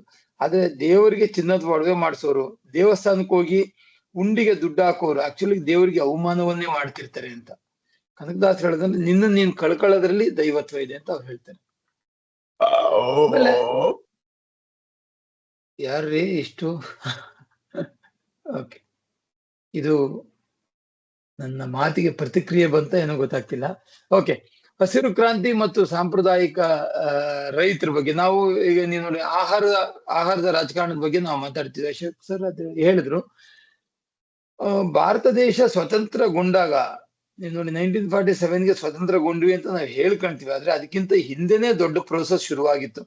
ಬ್ರಿಟಿಷರು ಭಾರತವನ್ನು ಬಿಟ್ಟು ಹೋಗುವಾಗ ಯಾರಿಗೆ ಸ್ವತಂತ್ರ ಕೊಡ್ಬೇಕು ಅಂತ ಅವ್ರಿಗೆ ಗೊಂದಲ ಬಂದ್ಬಿಡ್ತು. ರಾಜರಿದ್ರು, ಸಂಸ್ಥಾನಿಗರಿದ್ರು, ಭೂಮಾಲೀಕರಿದ್ರು, ಬಂಡವಾಳಿಗರಿದ್ರು, ಎಲ್ರೂ ಇದ್ರು. ಹಾಗೆ ಯಾರಿಗೆ ಸ್ವತಂತ್ರವನ್ನು ಕೊಡ್ಬೇಕು? ನಾವಂತೀವಿ ಭಾರತ ಅನ್ನೋದೊಂದು ದೇಶ ಆಗಿರ್ಲಿಲ್ಲ. 47ನೇ ಇಸ್ವಿಗಿಂತ ಹಿಂದೆ 20 ವರ್ಷದಿಂದ ನಾವು ಭಾರತವನ್ನ ಕಟ್ಟೋದಕ್ಕೆ ಒದ್ದಾಡ್ತಿದೀವಿ. ಈಗ್ಲೂ ಕೂಡ ನೀವು ನೋಡಿ, ಭಾರತದಲ್ಲಿ ಒಂದು ಸಂವಿಧಾನ ಇದೆ, ಕಾನೂನಿದೆ, ಒಂದು ಚೌಕಟ್ಟಿದೆ, ರಾಜ್ಯಾಂಗ ಇದೆ, ಪ್ರಜೆಗಳಿದ್ದಾರೆ. ಇದೆಲ್ಲವೂ ಇದ್ದು ಕೂಡ ಇವತ್ತು ಕೂಡ ಯಾರು ನಾವ್ ಯಾವ್ದೊಬ್ಬ ರಿಯಲ್ ಎಸ್ಟೇಟ್ ಏಜೆಂಟ್ಗಳನ್ನ, ಯಾವ್ದೋ ಒಂದು ಗಲ್ಲಿಯ ರೌಡಿಗಳನ್ನ ಅಥವಾ ಏನೂ ವಿದ್ಯೆನೇ ಇಲ್ದೇ ಇರುವಂತ ನಿರಕ್ಷರ ಕುಕ್ಷಿಗಳನ್ನ ನಾವು ನಮ್ಮ ನಾಯಕರನ್ನ ಒಪ್ಕೊಂಡಿದೀವಿ. This is not an India which actually Gandhi dreamt of. Ambedkar, Gandhi, Nehru, ಪಟೇಲ್ರು, ವಿವೇಕಾನಂದರು ಇವ್ರ್ಯಾರು ಕನ್ಸಿರುವಂತ ಭಾರತ ಇದಾಗಿರ್ಲಿಲ್ಲ. ಸೊ ಹಂಗಾಗಿ ನಿಮ್ಗೆ ಗೊತ್ತಿರ್ಬೇಕು, ಭಾರತ ಸ್ವತಂತ್ರಗೊಂಡಾಗ ದೊಡ್ಡ ಹಸಿವು ನಮ್ಮ ದೇಶದಲ್ಲಿತ್ತು. ಯಾಕಂದ್ರೆ ನಮ್ಮಲ್ಲಿ ಸರಿಯಾಗಿ ರಸ್ತೆಗಳಿರ್ಲಿಲ್ಲ, ಎಲೆಕ್ಟ್ರಿಸಿಟಿ ಇರ್ಲಿಲ್ಲ, ರೈಲ್ವೆ ಹಳಿಗಳಿರ್ಲಿಲ್ಲ, ಸಾರಿಗೆ ವ್ಯವಸ್ಥೆ ಇರ್ಲಿಲ್ಲ, ಮಿಲಿಟರಿ ಇರ್ಲಿಲ್ಲ, ಪೊಲೀಸ್ ಇರ್ಲಿಲ್ಲ. ನಿಧಾನಕ್ಕೆ ನಾವು ಇದನ್ನೆಲ್ಲ ಕಟ್ಕೊಂಡಿದ್ದು. ಹಂಗಾಗಿ ಭಾರತ ದೇಶದ ಅನುಭವಿಸಿದ ದೊಡ್ಡ ಚಾಲೆಂಜ್ ಏನಂದ್ರೆ ಹಸಿವು. ಭಾರತದ ಹಸಿವನ್ನು ಹೆಂಗ್ ನೀಗಿಸ್ಬೇಕು ಅಂತ. ಹಂಗಾಗಿ ನೆಹರು ಅವರು ಏನ್ ಮಾಡಿದ್ರು ಅಂತ ಹೇಳಿದ್ರೆ, ಅದುವರೆಗೂ ಇದ್ದಂತ ಭಾರತ ದೇಶದ ಸಾಂಪ್ರದಾಯಿಕ ನೋಟ ಕ್ರಮ ಏನಿತ್ತು, ಬದುಕನ್ನ ನೋಡುವಂತ ನೋಟ ಕ್ರಮ ಅಂದ್ರೆ ದೇವರು, ಮತ್ತೆ ಭಕ್ತಿ, ಧರ್ಮ, ಇದು ಮಾತ್ರ ನಾವು ನೋಡ್ತಿದ್ವಿ. ನೆಹರು ಏನ್ ಮಾಡಿದ್ರು ಅಂತ ಹೇಳಿದ್ರೆ, ನೋಡಿ ಅದನ್ನ ಪಲ್ಲಟ ಮಾಡಿ ದೇವರು, ಭಕ್ತಿ ಇದೆಲ್ಲವೂ ನಿಮ್ಮ ಖಾಸಗಿಯಾಗಿ ಇಟ್ಕೊಳ್ಳಿ. ಮುಂದೆ ಏನಾಗ್ಬೇಕು, ಸ್ವತಂತ್ರ ಭಾರತದಲ್ಲಿ ಏನಾಗ್ಬೇಕು ಅಂತ ಹೇಳಿದ್ರೆ, ನಾವು ಹಸಿವನ್ನ ನೀಗ್ಸೋದಕ್ಕೆ ಯಥೇಚ್ಛವಾಗಿ ಆಹಾರವನ್ನ ಬೆಳೆಯಬೇಕು. ಯಥೇಚ್ಛವಾಗಿ ಆಹಾರ ಬೆಳಿಬೇಕು ಅಂತ ಹೇಳಿದ್ರೆ ನಮ್ಗೆ ನೀರಿನ ಸೌಕರ್ಯಗಳು ಬೇಕು. ಹಂಗಾಗಿ ನಮ್ಗೆ ಡ್ಯಾಮ್ಗಳು ಬಹಳ ಮುಖ್ಯ. ಹಂಗಾಗಿ he told dams are the modern temples ಅಂತ. ಆಮೇಲೆ IIT, IIM ಈ ತರದ್ ಕಟ್ಟಿದ್ರು. ಅಂದ್ರೆ ವಿಜ್ಞಾನದ ಮೂಲಕ ನಾವು ಭಾರತದ ಹಸಿವನ್ನ ನೀಗಿಸ್ಬೋದು, ವಿಜ್ಞಾನದ ಮೂಲಕ ನಾವು ಜಗತ್ತಿನಲ್ಲಿ ನಾವು ಗುರ್ಸ್ಕೊಳ್ಬಹುದು ಅಂತ. ಹಂಗಾಗಿ ಅವರು ಹಸಿರು ಫೈರ್ ಪ್ಲಾನ್ಸ್ ಅಂತ ತರ್ತಾರೆ. ಆ ಫೈರ್ ಪ್ಲಾನ್ಸ್ ಅಲ್ಲಿ ಬಹಳ ಮುಖ್ಯವಾದಂತದ್ದು ಅಂತಂದ್ರೆ ಅಗ್ರಿಕಲ್ಚರ್ಗೆ ಬಹಳ ಇಂಪಾರ್ಟೆನ್ಸ್ ಕೊಟ್ರು ಅವರು. ಈಗ ನಾವು ಬೆಳೀತಿದಂತ ಸಾಂಪ್ರದಾಯಿಕ ಬೆಳೆಗಳಲ್ಲಿ ಏನಾಗ್ತಿತ್ತು, ಒಂದು ಎಕರೆಗೆ 1.5 ಮೂಟೆನೋ 2 ಮೂಟೆನೋ ರಾಗಿ ಸಿಗ್ತಾ ಇತ್ತು. ಸಾಂಪ್ರದಾಯಿಕ ಕೃಷಿಯಲ್ಲಿ ಅವರು ಭಾರತದ ಹಸಿವನ್ನು ನೀಗ್ಸಕ್ ಆಗಲ್ಲ ಅಂತ ಹೇಳಿ ಅವ್ರೇನ್ ಮಾಡೋದು ಅಂತ ಹೇಳಿದ್ರೆ, ಈ ಸ್ವಾಮಿನಾಥನ್ ಅಂತವರು ಮತ್ತು ಆಧುನಿಕ ಕೃಷಿ ತಜ್ಞರನ್ನ ಹಿನ್ನೆಲೆಯಾಗಿ ಇಟ್ಕೊಂಡು ಅವರ ನೆರವಿನಿಂದ ಹೆಚ್ಚೆಚ್ಚು ಬೆಳೆಗಳನ್ನ ಬೆಳೆಯೋದಕ್ಕೆ ಬೇಕಾಗಿರುವಂತ ಇದನ್ನ ಸೈನ್ಸ್ ಮತ್ತು ಟೆಕ್ನಾಲಜಿನ ಕೃಷಿಗೆ ತರೋದಕ್ಕೆ ಪ್ರಯತ್ನ ಪಟ್ರು. ಬಟ್ ಅದರ ಉಪಯೋಗ ಏನಾಯ್ತು ನಮ್ಗೆ, ಆ ಕ್ಷಣಕ್ಕೆ ನಮ್ಗೆ ಭಾರತದಲ್ಲಿ ಅತಿ ಹೆಚ್ಚು ಬೆಳೆಗಳನ್ನು ಉದಾಹರಣೆಗೆ ಟ್ರಾಕ್ಟರ್ಗಳು ಅಥವಾ ಕೃಷಿಯಲ್ಲಿ ಯಾಂತ್ರಿಕತೆಯನ್ನ ನಾವು ತಂದಿದ ತಕ್ಷಣ ಏನಾಯ್ತು ಅಂದ್ರೆ ನಾವು ಮತ್ತು ಜೊತೆಗೆ ಆಧುನಿಕ ಕೃಷಿ ಪದ್ಧತಿಗಳಿಂದಾಗಿ ಏನಾಯ್ತು ಅಂತ ಹೇಳಿದ್ರೆ ಯಥೇಚ್ಛವಾಗಿ ಬೆಳೆ ಬೆಳೆಯೋದಕ್ಕೆ ಸಾಧ್ಯ ಆಯ್ತು, ಶ್ರಮ ಕಡಿಮೆ ಮತ್ತು ಬೆಳೆ ಜಾಸ್ತಿ ಮಾಡೋದಕ್ಕೆ ಸಾಧ್ಯ ಆಯ್ತು. ಆದ್ರೆ ಇವತ್ತು ನಾವು ಫೇಸ್ ಮಾಡ್ತಿರುವಂತ ಸಮಸ್ಯೆ ಏನು ಅಂತ ಹೇಳಿದ್ರೆ, ಯಥೇಚ್ಛವಾಗಿ ಬೆಳೆ ಬೆಳೆದ್ವಿ, ಆದ್ರೆ ಆ ಬೆಳೆದಂತ ಯಥೇಚ್ಛ ಬೆಳೆಯ ಕ್ವಾಲಿಟಿ ಬಗ್ಗೆ, ಗುಣಮಟ್ಟ ಹೆಂಗಿದೆ ಅಂತ ಯಾರಿಗೂ ಗೊತ್ತಿಲ್ಲ. ಈಗ ಇವತ್ತು ನಾವು ಫೇಸ್ ಮಾಡ್ತಾರೆ ಅಂದ್ರೆ ನಾವು ಗೋಧಿ ತಿಂತೀವಿ, ರಾಗಿ ತಿಂತೀವಿ, ಅಕ್ಕಿ ತಿಂತೀವಿ, ನಾವೆಲ್ರಿಗೂ ಇರುವಂತ ದೊಡ್ಡ ಸಮಸ್ಯೆ ಅಂತ ಹೇಳಿದ್ರೆ ಅದ್ರಲ್ಲಿ ಗುಣಮಟ್ಟ ಇಲ್ಲ. ರಾಶಿ ತಿಂತೀವಿ, ಆದ್ರೆ ನಮ್ಮ ದೇಹದಲ್ಲಿ ಶಕ್ತಿ ಇಲ್ಲ, ಪೌಷ್ಟಿಕಾಂಶ ಇಲ್ಲ. ಹಂಗಾಗಿ ನಾವೆಲ್ರಿಗೂ ಏನ್ ಮಾಡ್ತಿದೀವಿ ಅಂತ ಹೇಳಿದ್ರೆ ಸಾಂಪ್ರದಾಯಿಕ ಕಾಳು, ಸಾಂಪ್ರದಾಯಿಕ ಅಡಿಗೆಗಳ ಕಡೆ ಹೋಗ್ತಾ ಇದೀವಿ. ಸೊ ಈ ಎರಡು ಇದನ್ನ ಇಟ್ಕೊಂಡು ನೀವು ಮಾತಾಡ್ಬೇಕಾಗುತ್ತೆ. ಮೂರನೇದು ನಮ್ಮ ಜೀವ ಸಂಕುಲದ ಅಳಿವು ಉಳಿವು. ಇದು ನಿಮ್ಗೆ ಈ ಚಾಪ್ಟರ್ ಅಲ್ಲಿ ಬಹಳ ಮುಖ್ಯವಾಗಿ ಅಂತ ಹೇಳಿದ್ರೆ, ನೀವು ನೋಡಿ ಇತ್ತೀಚೆಗೆ ಬಹಳ ಕಡೆ ನಾವು ನೋಡ್ತೀರಿ, ನೀವು ಯಾವುದೇ ನ್ಯೂಸ್ ಪೇಪರ್ ತೆಗೆದ್ರು ಪ್ರಾಣಿಗಳು ಮನುಷ್ಯರ ಮೇಲೆ ಆಕ್ರಮಣ ಮಾಡ್ತಿರುವಂತದ್ದು. ನೋಡಿ, ಪ್ರಾಣಿಗಳು ಮನುಷ್ಯರ ಮೇಲೆ ಆಕ್ರಮಣ ಮಾಡ್ತಿದಾವೆ. ಒಂದು ಪುಂಡ ಆನೆ ಮನುಷ್ಯರ ಮೇಲೆ ದಾಳಿ ಮಾಡಿತು ಅಂತೆಲ್ಲ ನಾವು ಕೇಳ್ತಿರ್ತೀವಿ. ಆದ್ರೆ ಆಕ್ಚುಲಿ ದಾಳಿ ಯಾರ ಮೇಲೆ ಮಾಡಿದ್ದಾರೆ? ಮನುಷ್ಯರು ಕಾಡಿನ ಮೇಲೆ ದಾಳಿ ಮಾಡಿದ್ದಾರೆ. ಕಾಡು ಪ್ರಾಣಿಗಳು ಆಕ್ಚುಲಿ ಮನುಷ್ಯರ ಮೇಲೆ ದಾಳಿ ಮಾಡೇ ಇಲ್ಲ. ಅವು ನಿಜವಾಗ್ಲೂ ದಾಳಿ ಮಾಡಿದ್ರೆ, ದಾಳಿ ಮಾಡಕ್ ಶುರು ಮಾಡಿದ್ರೆ ನಾವು ಬಹುಶಃ ಉಳಿಯೋದಕ್ಕೆ ಸಾಧ್ಯನೇ ಇಲ್ಲ.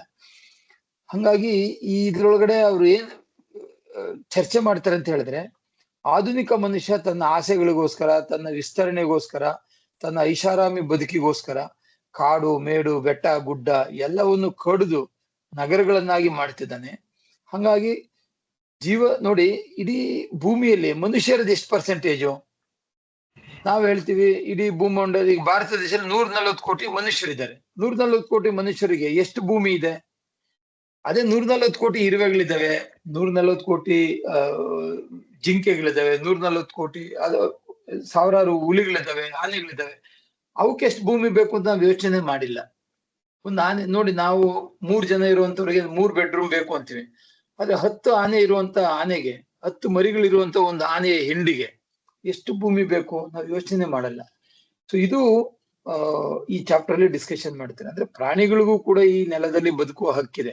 ಒಂದು ಇರುವೆಗೂ, ಒಂದು ಆನೆಗೂ, ಒಂದು ಜಿಂಕೆಗೂ, ಒಂದು ಪಾರಿವಾಳಕ್ಕೂ, ಒಂದು ಗಿಳಿಗೂ ನಮ್ಮಷ್ಟೇ ಹಕ್ಕು, ಅವಕ್ಕೆ ಈ ಭೂಮಿ ಮೇಲೆ ಬಾಳುವಂತ ಹಕ್ಕಿದೆ. ಆದ್ರೆ ನಾವೇನ್ ಮಾಡ್ತಿದೀವಿ, ಅವುಗಳು ನಮ್ ಸುತ್ತ ಇದಾವೆ ಅನ್ನೋ ಪರಿಜ್ಞಾನವೇ ಇಲ್ಲದೆ ಬದುಕ್ತಿದೀವಿ ನಾವು. ಉದಾಹರಣೆಗೆ ನಮ್ಮ ಬೀದಿಯಲ್ಲಿ ಒಂದು ನಾಯಿ ಇರುತ್ತೆ, ನಾವು ಚೆನ್ನಾಗಿ ಮಾಂಸ ತಿಂತೀವಿ, ಊಟ ಮಾಡ್ತೀವಿ, ಮಿಕ್ಕಿದ ಊಟವನ್ನು ನಾವು ಕವರಲ್ಲಿ ಕಟ್ಟಿ ಬಿಸಾಕ್ತಿವಿ. ಕನಿಷ್ಠ ಪಕ್ಷ ಒಂದು ನಾಯಿ ಇದೆ, ಅದಕ್ಕೆ ಹಾಕ್ಬೇಕು ಅಂತ ನಾವು ಅಂತ ಬಯಸದೇ ಇಲ್ಲ. ನಮ್ ಮನ್ಸಲ್ಲಿ ಯಾವತ್ತೂ ಕೂಡ ಆ ಸೆನ್ಸಿಟಿವಿಟಿ ಬರೋದೇ ಇಲ್ಲ. ಸೊ ಇದನ್ನ ಇವರು ಇದರಲ್ಲಿ ಹೇಳ್ತಾರೆ, ಅಂದ್ರೆ ಪ್ರಾಣಿಗಳು ಚರ್ಚೆ ಮಾಡ್ತೇವೆ, ನಮ್ಮನ್ನು ಬದುಕಿಸೋದಕ್ ಬಿಡಿ ಅಂತ. ಮಿಕ್ಕಿದಂತೆ ಈಗ ದಲಿತ ಚಳುವಳಿ ಬಗ್ಗೆ ಈಗ ನಾವು ದೇವನೂರು ಮಹಾದೇವ್ ಅವರ ಲೇಖನದ ಹಿನ್ನೆಲೆಯಲ್ಲಿ ಭಾರತ ದೇಶದಲ್ಲಿ ನೀವು ನೋಡಿ, ಕರ್ನಾಟಕದಲ್ಲಿ ಬಹಳ ಮುಖ್ಯವಾಗಿ ರೈತ ಚಳುವಳಿ ಮತ್ತು ದಲಿತ ಚಳುವಳಿ ಎರಡು ಬಹಳ ಮುಖ್ಯವಾದಂತಹ ಚಳುವಳಿಗಳು. ರೈತ ಚಳುವಳಿ ರೈತರ ಬಗ್ಗೆ, ರೈತರ ಕೃಷಿ ಮತ್ತು ಅವರ ಬೆಳೆ ಮತ್ತು ಅವರು ಬೆಳೆದಂತ ಬೆಳೆಗೆ ಸರಿಯಾದಂತ ಮೌಲ್ಯದ ಬಗ್ಗೆ ಮಾತಾಡಿದ್ರೆ, ದಲಿತ ಚಳುವಳಿ ಏನ್ ಮಾಡ್ತು ಅಂತ ಹೇಳಿದ್ರೆ, ನೀವು ಪೌರ ಕಾರ್ಮಿಕರನ್ನ ತಗೊಳ್ಳಿ, ಈ ಭೂಮಿಯನ್ನ ಅಥವಾ ಕರ್ನಾಟಕವನ್ನ ಸಂಪದ್ಭರಿತವಾಗಿ ಇಟ್ಕೊಳ್ಳೋದಕ್ಕೆ ಬೇಕಾಗಿರುವಂತ ಕೃಷಿ ಕೂಲಿ ಕಾರ್ಮಿಕರು ದಲಿತರು ಮತ್ತು ನಗರವನ್ನ ಸ್ವಚ್ಛ ಮಾಡುವಂತವ್ರು ದಲಿತರು. ಇಂಥ ದಲಿತರಿಗೆ ನಾವು ಎಂತ ಬದುಕನ್ನ ಕೊಟ್ಟಿದೀವಿ ಅನ್ನೋದನ್ನ ಅವರು ಚರ್ಚೆ ಮಾಡ್ತಾ ಹೋಗ್ತಾರೆ. ಅದ್ರಲ್ಲಿ ಬಹಳ ಮುಖ್ಯವಾಗಿ ಗಾಂಧಿಯ ಬಗ್ಗೆನೇ ಅದ್ರಲ್ಲಿ ಚರ್ಚೆ ಬರುತ್ತೆ. ಅಂಬೇಡ್ಕರ್ ದಲಿತರಿಗೆ ಡ್ಯೂಯಲ್ ವೋಟಿಂಗ್ ಬಗ್ಗೆ ಮಾತಾಡ್ತಾರೆ. ನಾವು ಇದೆಲ್ಲ ಕ್ಲಾಸಲ್ಲಿ ಮಾತಾಡೋದ್ರಿಂದ ನಾನು ಸ್ವಲ್ಪ ತೇಲಿಸಿ ಮಾತಾಡ್ತಿದ್ದೀನಿ.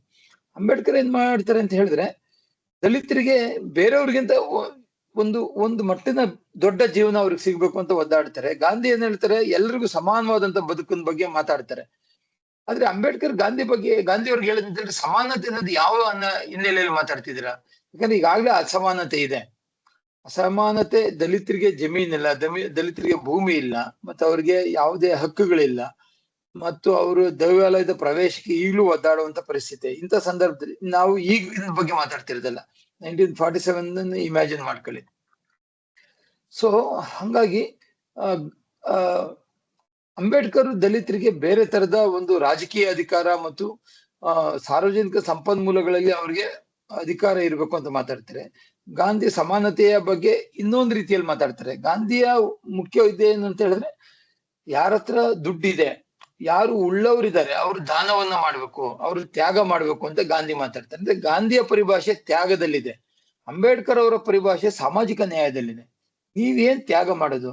ನೀವು ನಮಗೆ ಸಿಗಬೇಕಾಗಿರುವಂತದ್ನ ನೀವು ಅಕ್ರಮವಾಗಿ ಇಟ್ಕೊಂಡಿದ್ದೀರ, ಹಂಗಾಗಿ ತ್ಯಾಗ ಮಾಡ್ತಿಲ್ಲ, ನೀವು ಅದನ್ನ ಹಂಚಿಕೆ ಮಾಡಿ ಅಂತ ಕೇಳ್ತಾರೆ. ಸೊ ಈ ಎರಡು ಇದನ್ನ ನೀವು ಅಲ್ಲಿ ಚರ್ಚೆ ಮಾಡ್ಬೇಕು. ಕೊನೆಗೆ ನೀವು ಲಾಸ್ಟ್ ಕ್ವಶನ್ಸ್ ಅಲ್ಲಿ ನೀವು ಬಂದ್ರೆ, ನಾನು ಈಗಾಗಲೇ ನಿಮ್ಗೆ ಹೇಳಿದ್ದೀನಿ, ಒಂದು 5 ಪರಿಕಲ್ಪನೆಗಳನ್ನ ಕೊಡ್ತೀವಿ. ಈಗ ನಾಯಿ, ನರಿ, ಅರಮನೆ, ರಾಣಿ ಅಂತ ಏನೋ ಒಂದು 5 ಪರಿಕಲ್ಪನೆ ಕೊಡ್ತೀವಿ. ಅದ್ರ ಸುತ್ತ ಕಥೆಗಳನ್ನ, ಒಂದ್ ಕತೆ ಅಥವಾ ಒಂದು 20 ಸಾಲಿನ ಕವಿತೆ ಬರೆದ್ರು ಆಯ್ತು, ಒಂದು ವೈಚಾರಿಕ ಲೇಖನ ಕೂಡ ಬರಿಬಹುದು ನೀವು, ಅದಿರುತ್ತೆ. ಇನ್ನೊಂದು ಏನಂತ ಹೇಳಿದ್ರೆ, ರೈತರ ಬಗ್ಗೆನೇ ಒಂದು ಪ್ರಶ್ನೆಗಳು ಬರ್ಬೋದು ನಿಮ್ಗೆ. ಉದಾಹರಣೆಗೆ, ಇಡೀ ಭಾರತ ದೇಶದಲ್ಲಿ ರೈತರ ಪರಿಸ್ಥಿತಿ ಏನಾಗಿದೆ ಇವತ್ತಿನ ನೋಡಿ. ಈಗ ದಲಿತರಾದ್ರೂ ಬೇರೆ ಬೇರೆ ಉದ್ಯೋಗಗಳನ್ನ ಇಟ್ಕೊಂಡು ಮೇಲೆ ಬಂದಿರ್ಬೋದು, ಬಟ್ ಆದ್ರೆ ಹಳ್ಳಿಗಳಲ್ಲಿ ಉಳಿದಿರುವಂತ ರೈತರು ಎಂತ ಸ್ಥಿತಿಯಲ್ಲಿದ್ದಾರೆ ಅದನ್ನ ಉದಾಹರಣೆ ನಾವು ಹೇಳ್ತಿರ್ತೀವಿ. ಅನ್ನ ಕೊಟ್ಟವರ ಮನೆ ಚಿನ್ನವಾಗಲಿ ಅಂತ ನಾವು ಹೇಳ್ತೀವಿ, ಆದ್ರೆ ನಿಜವಾಗ್ಲೂ ಅನ್ನ ಕೊಟ್ಟವ್ರ ಮನೆ ಚಿನ್ನ ಆಗಿದೆಯಾ? ಆಗಿಲ್ಲ. ಅನ್ನ ಕೊಟ್ಟವರ ಮನೆ ಮಣ್ಣಾಗಿದೆ. ನೀವು ಯಾವುದೇ ಹಳ್ಳಿಗೆ ಹೋಗಿ ನೋಡ್ರಿ, ರೈತರ ಬದುಕು ಬಹಳ ದುಸ್ಥಿತಿಯಲ್ಲಿದೆ. ಆದ್ರೆ ಕಮರ್ಷಿಯಲ್ ಕ್ರಾಪ್ ಮಾಡ್ತಿರುವಂತವ್ರ ಬದುಕು ಚೆನ್ನಾಗಿರ್ಬೋದು, ಆದ್ರೆ ನಿಜವಾಗ್ಲೂ ರಾಗಿ, ಭತ್ತ, ನಮ್ಗೆ ಅಥವಾ ಸೊಪ್ಪು, ಸದೆ, ಕಾಳುಗಳು ಬೆಳೆಯುವಂತ ಅವರು ಇವತ್ತಿನ ರೈತರು ಅಂತ ನಾವ್ ಹೇಳ್ತಿರೋದು. ಅಡಿಕೆ ಬೆಳೆಯೋರಿದ್ದಾರೆ, ಕಾಫಿ ಬೆಳೆಯೋರಿದ್ದಾರೆ, ಅವರೆಲ್ಲ ಪ್ಲಾಂಟರ್ಸ್, ಅವರೆಲ್ರೂ ಉದ್ಯಮಿಗಳ ತರ ನಾವು ಅವ್ರು ನೋಡ್ಬೇಕಾಗುತ್ತೆ. ಆದ್ರೆ ನಿಜವಾಗ್ಲೂ ಮನುಷ್ಯರ ಮೂಲಭೂತ ಅಗತ್ಯಗಳನ್ನ ನೀಗಿಸ್ತಿರುವಂತ ರೈತರೇನಿದ್ದಾರೆ ಅವರ ಬದುಕು ಬಹಳ ದುಸ್ತರದಲ್ಲಿದೆ. ಮತ್ತೆ ಅವ್ರು ಯಾರು ಈಗ ಸೊಪ್ಪು ಸದೆ ಬೆಳೆಯುವಂತವ್ರು, ಕಾಳುಗಳನ್ನು ಬೆಳೆಯುವಂತವ್ರು, ರಾಗಿ ಬೆಳೀತಿರೋ ಅಂದ್ರೆ ಸಣ್ಣ ಸಣ್ಣ ರೈತರು, ಅಂತವರ ಬದುಕು ನಿಜವಾಗ್ಲೂ ತುಂಬಾ ದುಸ್ಥಿತಿಯಲ್ಲಿದೆ. ಇವತ್ತು ನಾವು SEZ ಮಾಡ್ತಿದೀವಿ, ಫಾರಿನ್ ಇನ್ವೆಸ್ಟ್ಮೆಂಟ್ ಅಂತ ಮಾತಾಡ್ತಿದೀವಿ, ನಮ್ಮ ಮುಖ್ಯಮಂತ್ರಿಗಳು ದೇಶದಾದ್ಯಂತ ತಿರುಗಿ ಬರ್ತಾರೆ, ನಮ್ಮ ಪ್ರಧಾನಿಗಳು ಪ್ರಪಂಚದಾದ್ಯಂತ ತಿರುಗಿ ಬರ್ತಾರೆ. ಯಾವುದೋ ದೇಶದ ರೈತರಿಗೆ ನೆರವು ಕೊಡಕ್ಕೆ ನಾವು ಹೋಗ್ತೀವಿ, ಆದ್ರೆ ನಮ್ಮ ದೇಶದ ರೈತರಿಗೆ ಏನಾಗಿದೆ ಅಂತ ನಾವು ಕಣ್ಣೆತ್ತಿ ಕೂಡ ನಾವು ನೋಡಲ್ಲ. ಅದಾನಿ ಅಂಬಾನಿ ಅಂತವ್ರಿಗೆ, ಟಾಟಾ ಬಿರ್ಲಾ ಅಂತವ್ರಿಗೆ ನಾವು ಜಮೀನನ್ನ ನೀಟಾಗಿ ದಾನ ಮಾಡ್ತೀವಿ, ಆದ್ರೆ ಯಾರೋ ಒಬ್ಬ ರೈತ ನಾನು ಬೆಳೆ ಬೆಳಿಬೇಕು, 1 ಎಕರೆ ಜಮೀನ್ ಕೊಡಿ ಅಂದ್ರೆ ಸರ್ಕಾರ ಅವ್ನಿಗೆ ಕೊಡಲ್ಲ. ಹಂಗಾಗಿ ಇವತ್ತು ನಿಜವಾಗ್ಲೂ ನಮ್ಮ ಪ್ರಯಾರಿಟಿ ಯಾವ ಕಡೆ ಇದೆ ಅಂತ ಹೇಳಿದ್ರೆ, ಭೂಮಿಯನ್ನ ಕೈಗಾರಿಕೆ ಮಾಡೋದ್ರ ಕಡೆ ನಾವು ಇದ್ದೀವಿ ಹೊರತು ಭೂಮಿಯನ್ನ ಹಸಿರು ಮಾಡೋದ್ರ ಕಡೆ, ಭೂಮಿಯನ್ನ ಏನು ಯಾಂತ್ರಿಕಗೊಳಿಸೋದ್ರ ಕಡೆ ಅದನ್ನ ಒಂದು ನಾಶ ಮಾಡೋದ್ರ ಕಡೆ ನಮ್ಮ ಧನ ಸಹಾಯ ಮತ್ತು ನಮ್ಮ ಆಡಳಿತ ವ್ಯವಸ್ಥೆ ಆ ಕಡೆ ಹೋಗ್ತಿದೆ. ಭೂಮಿಯನ್ನ ಬಗೆದು ಅದರಲ್ಲಿರುವಂತ ನಿಧಿಗಳನ್ನ, ಅದರಲ್ಲಿರುವಂತ ಸಂಪನ್ಮೂಲವನ್ನ ಎತ್ತಿ ನಾವು ಉದ್ಧಾರ ಆಗ್ತೀವಿ ಅಂತ ಹೋಗ್ತಾ ಇದೀವಿ. ಆದ್ರೆ ನಿಜವಾಗ್ಲೂ ಆಗ್ಬೇಕಾಗಿರೋದು ಗಾಂಧಿ ಹೇಳಿದ್ದು ಕೂಡ ಅದೇ, ವಿವೇಕಾನಂದರು ಹೇಳಿದ್ದು ಕೂಡ ಅದೇ. ಅದೇನಾಗಿದೆ ಅಂತ ಹೇಳಿದ್ರೆ, ಭೂಮಿಯಲ್ಲಿ ನಾವು ಹಸಿರನ್ನ ಒಕ್ಕಿಸುವಂತ ಕಡೆ ನಮ್ಮ ಪ್ರಯತ್ನಗಳು ಸಾಕ್ತಿಲ್ಲ. ಅದನ್ನ ಇಟ್ಕೊಂಡು ನೀವು ಬರಿಬೇಕು. ಬಹುಶಃ ಇದನ್ನೆಲ್ಲ ನಾವು ಈಗಾಗಲೇ ಕ್ಲಾಸಲ್ಲಿ ಹೇಳಿದ್ವಿ, ರಿಪೀಟ್ ಮಾಡಿದ್ವಿ. ಏನಾದ್ರು ಪ್ರಶ್ನೆಗಳಿದ್ರೆ ಹೇಳಿ, ಒಂದು 5-10 ನಿಮಿಷದಲ್ಲಿ ನಾವು ವೈಂಡ್ ಅಪ್ ಮಾಡೋಣ. ಬಹುಶಃ ನಿಮ್ಗೆ ಅರ್ಥ ಆಗಿದೆ ಅಂತ ಅನ್ಕೊಂತೀವಿ. ನೋಡಿ, ಈಗ ನಾವು ಇಷ್ಟು ಹೇಳಿದ್ದು, ಅಶೋಕ್ ಅವ್ರು ಹೇಳಿದ್ದು, ನಾನು ಹೇಳಿರೋದ್ರಲ್ಲಿ ನೀವು ಗಮನಿಸಿದ್ರೆ, ನಾವು ಟೆಕ್ಸ್ಟ್ ಅನ್ನ ನೆಪವಾಗಿ ಇಟ್ಕೊಂಡಿದೀವಿ, ಆದ್ರೆ ಬೇರೆ ಏನೇನೋ ಮಾತಾಡಿದೀವಿ. ರೈತರ ಪರಿಸ್ಥಿತಿ, ದಲಿತರ ಪರಿಸ್ಥಿತಿ, ಮಹಿಳೆಯರ ಸ್ಥಿತಿಗತಿ, ಭಕ್ತಿ ಅಂದ್ರೆ ಏನು, ಈ ತರದ್ದೆಲ್ಲ ನೀವು ಇದನ್ನ ಜನರಲ್ ಆಗಿ ಕೂಡ ಬರಿಬಹುದು. ನಿಮ್ಮ ಸುತ್ತಮುತ್ತ ಜಗತ್ತನ್ನ ನೋಡಿ, ನಿಮ್ಮ ಸುತ್ತಮುತ್ತ ಪರಿಸರವನ್ನು ನೋಡಿ ನೀವು ಆನ್ಸರ್ ಮಾಡಬಹುದು. ನಾವೇನು ನೀವು ಟೆಕ್ಸ್ಟ್ ಅನ್ನ ನಿಷ್ಠವಾಗಿ ಬರಿಬೇಕು ಅಂತ ಏನು ನಾವು ಎಕ್ಸ್ಪೆಕ್ಟ್ ಮಾಡಲ್ಲ. ಏನಾದ್ರು ಪ್ರಶ್ನೆ ಇದೆಯಾ? ಅನನ್ಯ, ಅನ್ವೇಷ್, ಭಾವನಾ, ಬ್ಲೆಸಿ, ಚಾರುಶ್ರೀ, ಚಿನ್ಮಯ್, ದಿಶಾ, ದಿಶನ್, ದಿವ್ಯಾ, ಹರ್ಷಿತಾ, ಜಾನ್, ಕನಿಷ್ಕ್, ಕೃತಿ. ಸರ್, ಪ್ರೀವಿಯಸ್ ಇಯರ್ ಪೇಪರ್ ಅಲ್ಲಿ ಇದು ಒಂದು ಪಿಕ್ಚರ್ ಕೊಟ್ಬಿಟ್ಟು ಅದ್ರ ಬಗ್ಗೆ ಬರಿಬೇಕಂತ ಕೇಳಿದ್ರು. ಈ ಇಯರ್ ಆ ತರದಿದ್ಯಾ ಅಥವಾ ಬೇರೆ ಯಾವ್ದಿದೆ ಸರ್? ಅದೇ, ಈ ವರ್ಷ ಆ ಪಿಕ್ಚರ್ ಕೊಟ್ಟು ಬರೆಯೋದನ್ನ ನಾವು ಚೇಂಜ್ ಮಾಡಿ 5 ಪರಿಕಲ್ಪನೆ ಕೊಡ್ತೀವಿ, 5 ಕಾನ್ಸೆಪ್ಟ್ ಕೊಡ್ತೀವಿ, ಅಥವಾ 5 ಚಿತ್ರಣಗಳು ಕೊಡ್ತೀವಿ. ಅದನ್ನ ಇಟ್ಕೊಂಡು ನೀವು ಒಂದು ಕಥೆ ಅಥವಾ ಕವಿತೆ ಬರೀಬೇಕು. ನಾನು ಅವಾಗಲೇ ಹೇಳಿದ್ನಲ್ಲ, ಉದಾಹರಣೆಗೆ ರಾಣಿ, ನದಿ, ಭಿಕ್ಷುಕ, ಆಮೇಲೆ ಮರ, ಗಿಳಿ ಅಂತ ಕೊಡ್ತೀವಿ ಅಂತ ಇಟ್ಕೊಳ್ಳಿ. ಇವನ್ನ ಇಟ್ಕೊಂಡು ನೀವು ಒಂದು ಕಥೆ ಬರಿಬೇಕು. ಈಗ ನಾನು ಹೇಳಿದ್ನೆ ನಾನು ಹೇಳ್ತೀನಿ. ಒಂದು ಊರಲ್ಲಿ ಒಂದು ನದಿ ಇತ್ತು. ಆ ನದಿ ತುಂಬಾ ರಭಸವಾಗಿ ಹರಿತಾ ಇತ್ತು. ಆದ್ರೆ ಯಾವುದೋ ಕಾರಣಕ್ಕಾಗಿ ಆ ನದಿ ಬತ್ತಿ ಹೋಯ್ತು. ಆ ಬತ್ತಿ ಹೋದ ನದಿಯ ಮಧ್ಯದಲ್ಲಿ ಒಂದು ಮರ ಚಿಗುರ್ತು. ಆ ಮರದಲ್ಲಿ ಒಂದು ಗಿಳಿ ಇತ್ತು. ಆ ಗಿಳಿ ತುಂಬಾ ಬಾಯಾರಿಕೆಯಿಂದ ಏನೋ ನರಳ್ತಾ ಇತ್ತು, ನೀರ್ ಬೇಕು ಅಂತ ಒದ್ದಾಡ್ತಿತ್ತು. ಅಲ್ಲಿಗೆ ಒಂದು ದೇಶದ ಮಹಾರಾಣಿ ಅಲ್ಲಿಗೆ ಬರ್ತಾಳೆ. ಅವಳು ನೋಡ್ತಾ ಇರ್ಬೇಕಾದ್ರೆ ಒಂದು ಗಿಳಿ ಇನ್ನೇನ್ ಸಾಯೋ ಸ್ಥಿತಿಲಿ ಇರುತ್ತೆ. ಅವಳು ಬರ್ತಾಳೆ, ಆ ಗಿಳಿಯನ್ನು ನೋಡ್ತಾಳೆ. ಯಾಕೆ ಏನೇನ್ ಸಾಯ್ತಿದ್ಯ ಅಂತ ಅದು ಕೇಳ್ತಾಳೆ. ನೀರಿಲ್ಲ, ನೆರಳಿಲ್ಲ ನನಗೆ. ಅವಾಗ ಅವಳು ಏನೋ ಅವಳು ಮಂತ್ರಶಕ್ತಿಯಿಂದ ನೀರ್ ತರ್ತಾಳೆ ಅಂತ. ನಾನು ಸುಮ್ಮನೆ ನಿಮ್ಗೆ ಹೇಳಿದ್ದು. ಹಂಗೆ ಒಂದು ಕತೆ ಡೆವಲಪ್ ಮಾಡ್ಬೋದು, ಅಥವಾ ನೀವು ಒಂದು ಕವಿತೆ ಬರಿಬಹುದು, ಅಥವಾ ಇಷ್ಟು ಇಟ್ಕೊಂಡು ಒಂದು ಲೇಖನ, ಒಂದು ಹರಟೆ ತರದ ಒಂದು ಲೇಖನ ಬರಿಬಹುದು. ಆ ತರ this is just to test your creativity. ಅದು ವೈಲ್ಡ್ ಆಗಿರುತ್ತೆ, ಏನೋ ಕಾನ್ಸೆಪ್ಟ್ ಕೊಟ್ಟಿರ್ತೇವೆ, ಅದನ್ನೆಲ್ಲ ಸೇರಿಸಿ ಒಂದು ಕತೆ ಬರಿಬೇಕು. ಸರ್, ಇದು ಎಷ್ಟು ಬರಿಬೇಕಾಗುತ್ತೆ ಕತೆ? ಈಗ ಉದಾಹರಣೆಗೆ ನೀವು ನೋಡಿ, ನಾವು ಓಕೆ, ನಾನ್ ನಿಮ್ಗೆ ಏನ್ ಹೇಳ್ತೀನಿ ಅಂದ್ರೆ, ನೀವು ಕ್ವಶನ್ ಪೇಪರ್ ಅಲ್ಲಿ ನೀವು ಆನ್ಸರ್ ಮಾಡುವಾಗ ಫಸ್ಟ್ ಏನ್ ಕೊಟ್ಟಿರ್ತೀವಿ ಅದನ್ನೇ ಶುರು ಮಾಡಿ. ಫಸ್ಟ್ ಟಿಪ್ಪಣಿ ಬರೀರಿ. ಅದು ನೋಡಿ 5 ಮಾರ್ಕ್ಸ್ 4 ಬರಿಬೇಕು, ಚಾಯ್ಸ್ ಇರುತ್ತೆ. ಆ ಟಿಪ್ಪಣಿ ಆಯ್ತಣ್ಣ. ಸೊ ನೀವೇನ್ ಮಾಡಿ ಅಂದ್ರೆ, ಒಂದು 5 ಮಾರ್ಕ್ಸ್ಗೆ ನೀವೊಂದು 10 ಸಾಲು ಬರೆದ್ರೆ ಸಾಕು ನಮ್ಗೆ. ಎರಡನೇದು 8 ಮಾರ್ಕ್ಸ್ 5 ಪ್ರಶ್ನೆ ಇರುತ್ತೆ. ಅದಕ್ಕೆ ನೀವು ಒಂದು 3/4 ಪೇಜ್ ಬರೀರಿ. ಕತೆ 1 ಪೇಜ್ ಬರೆದ್ರೆ ಆಗುತ್ತೆ. ನಾವು ವ್ಯಾಲ್ಯೂಯೇಷನ್ ಅಲ್ಲಿ ನಾವೇನ್ ಮಾಡ್ತೀವಿ ಅಂದ್ರೆ, ನೀವು ಎಷ್ಟು ಬರಿತೀರಂತ ನೋಡಲ್ಲ, ಕ್ವಾಲಿಟಿ ನಾವು ನೋಡ್ತೀವಿ.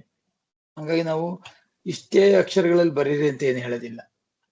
10 ಮಾರ್ಕ್ಸ್ದು 1 ಪೇಜು, 8 ಮಾರ್ಕ್ಸ್ಗೆ 3/4 ಪೇಜು, 5 ಮಾರ್ಕ್ಸ್ಗೆ ಅರ್ಧ ಪೇಜ್ ಬರೆದ್ರೆ ಆಯ್ತು. Okay sir, thank you. Okay. 100 marks ಎಷ್ಟು ಸರ್? ಏನ್ರಿ ಕೌಶಿಕ್, 100 ಮಾರ್ಕ್ ಎಲ್ಲರೂ ಇರುತ್ತೆ. 100 ಮಾರ್ಕ್ಸ್ 80 ಮಾರ್ಕ್ ಪೇಪರ್. ನೀನ್ 100 ಮಾರ್ಕ್ಸ್ ನೀನೇನ್ ಮಾಡ್ಬೇಕು, ಮನೇಲೆ ಕುತ್ಕೊಂಡು ಬರಿಬೇಕು 100 ಮಾರ್ಕ್ಸ್. ಇಲ್ಲ ಸರ್, 5 ಮಾರ್ಕ್ಸ್ ಹ್ಯಾಂಡ್ ರೈಟಿಂಗ್ ಕೊಡಿ. ಆಯ್ತು. ಹೆಂಗ್ ಗೊತ್ತಾಯ್ತು ಸರ್ ಕೌಶಿಕ್ ಅಂತ? ಸರ್ ಇಲ್ಲ, ಅವ್ರು ಬರುತ್ತೆ, ರೌಂಡ್ ಬರುತ್ತೆ, ಗೊತ್ತಾಗತ್ತಿಲ್ಲ ಇದ್ರಲ್ಲಿ. ಅಷ್ಟೇ ಮುಗಿತಲ್ಲ, ಇನ್ನೇನು ಏನಾರು ಇದೆಯಾ? ಸರ್ ಇದ್ರದ್ದು Sir, ಊಟ ರೆಕಾರ್ಡಿಂಗ್ ಆಯ್ತಾ? ಕಳಿಸ್ತೀರಾ? Recording okay. ಆಯ್ತು. ಸರ್ ಊಟ ಆಯ್ತಾ? ರೆಕಾರ್ಡ್ ವಿಶಾಲ್. ಸರ್ ಒಂದ್ಸರಿ ಮಾರ್ಕ್ಸ್ ಅದು ಎಷ್ಟು ಲೈಕ್ ಕ್ವಶನ್ ಪೇಪರ್ ಪ್ಯಾಟರ್ನ್ ಮಾತ್ರ ಒಂದ್ಸರಿ ಕಳಿಸ್ಕೊಡ್ತೀರಾ ಸರ್? Question paper pattern Vishal, Ashok sir. good night. Sir ಬರೀ ಕ್ವಶನ್ ಪೇಪರ್ ಪ್ಯಾಟರ್ನ್ ಮಾತ್ರ ಕಳ್ಸಕ್ಕಾಗುತ್ತಾ ಸರ್ ಒನ್ಸ್? ಆಯ್ತು. ಕಳಿಸ್ತೀನಿ ಈಗ ಗ್ರೂಪ್ ಅಲ್ಲಿ ಹಾಕ್ತೀನಿ ನೋಡಿ. Okay sir, thank you. Sir answer ಹಂಗೆ ಕಳ್ಸ್ಬಿಡಿ. ಯಾರಪ್ಪ ಅದು? ಗೊತ್ತಾಗ್ತಿದೆ. ವಿಶಾಲ್ ಏನಕ್ಕಪ್ಪ? ವಿಶಾಲ್ ಸರ್ ನಾನು ಮಾರ್ಕ್ ಮಾಡ್ಕೊಂಡಿದ್ದೀನಿ ಬಿಡಿ, ಅದು ಕನಿಷ್ಕ್ ಆಕ್ಚುಲ್ ಆಗಿ. ಕನಿಷ್ಕ್ ಅವ್ರು ನಂದೇ ಏನ್ ಸರ್. ಅಯ್ಯೋ ನಿಂತ.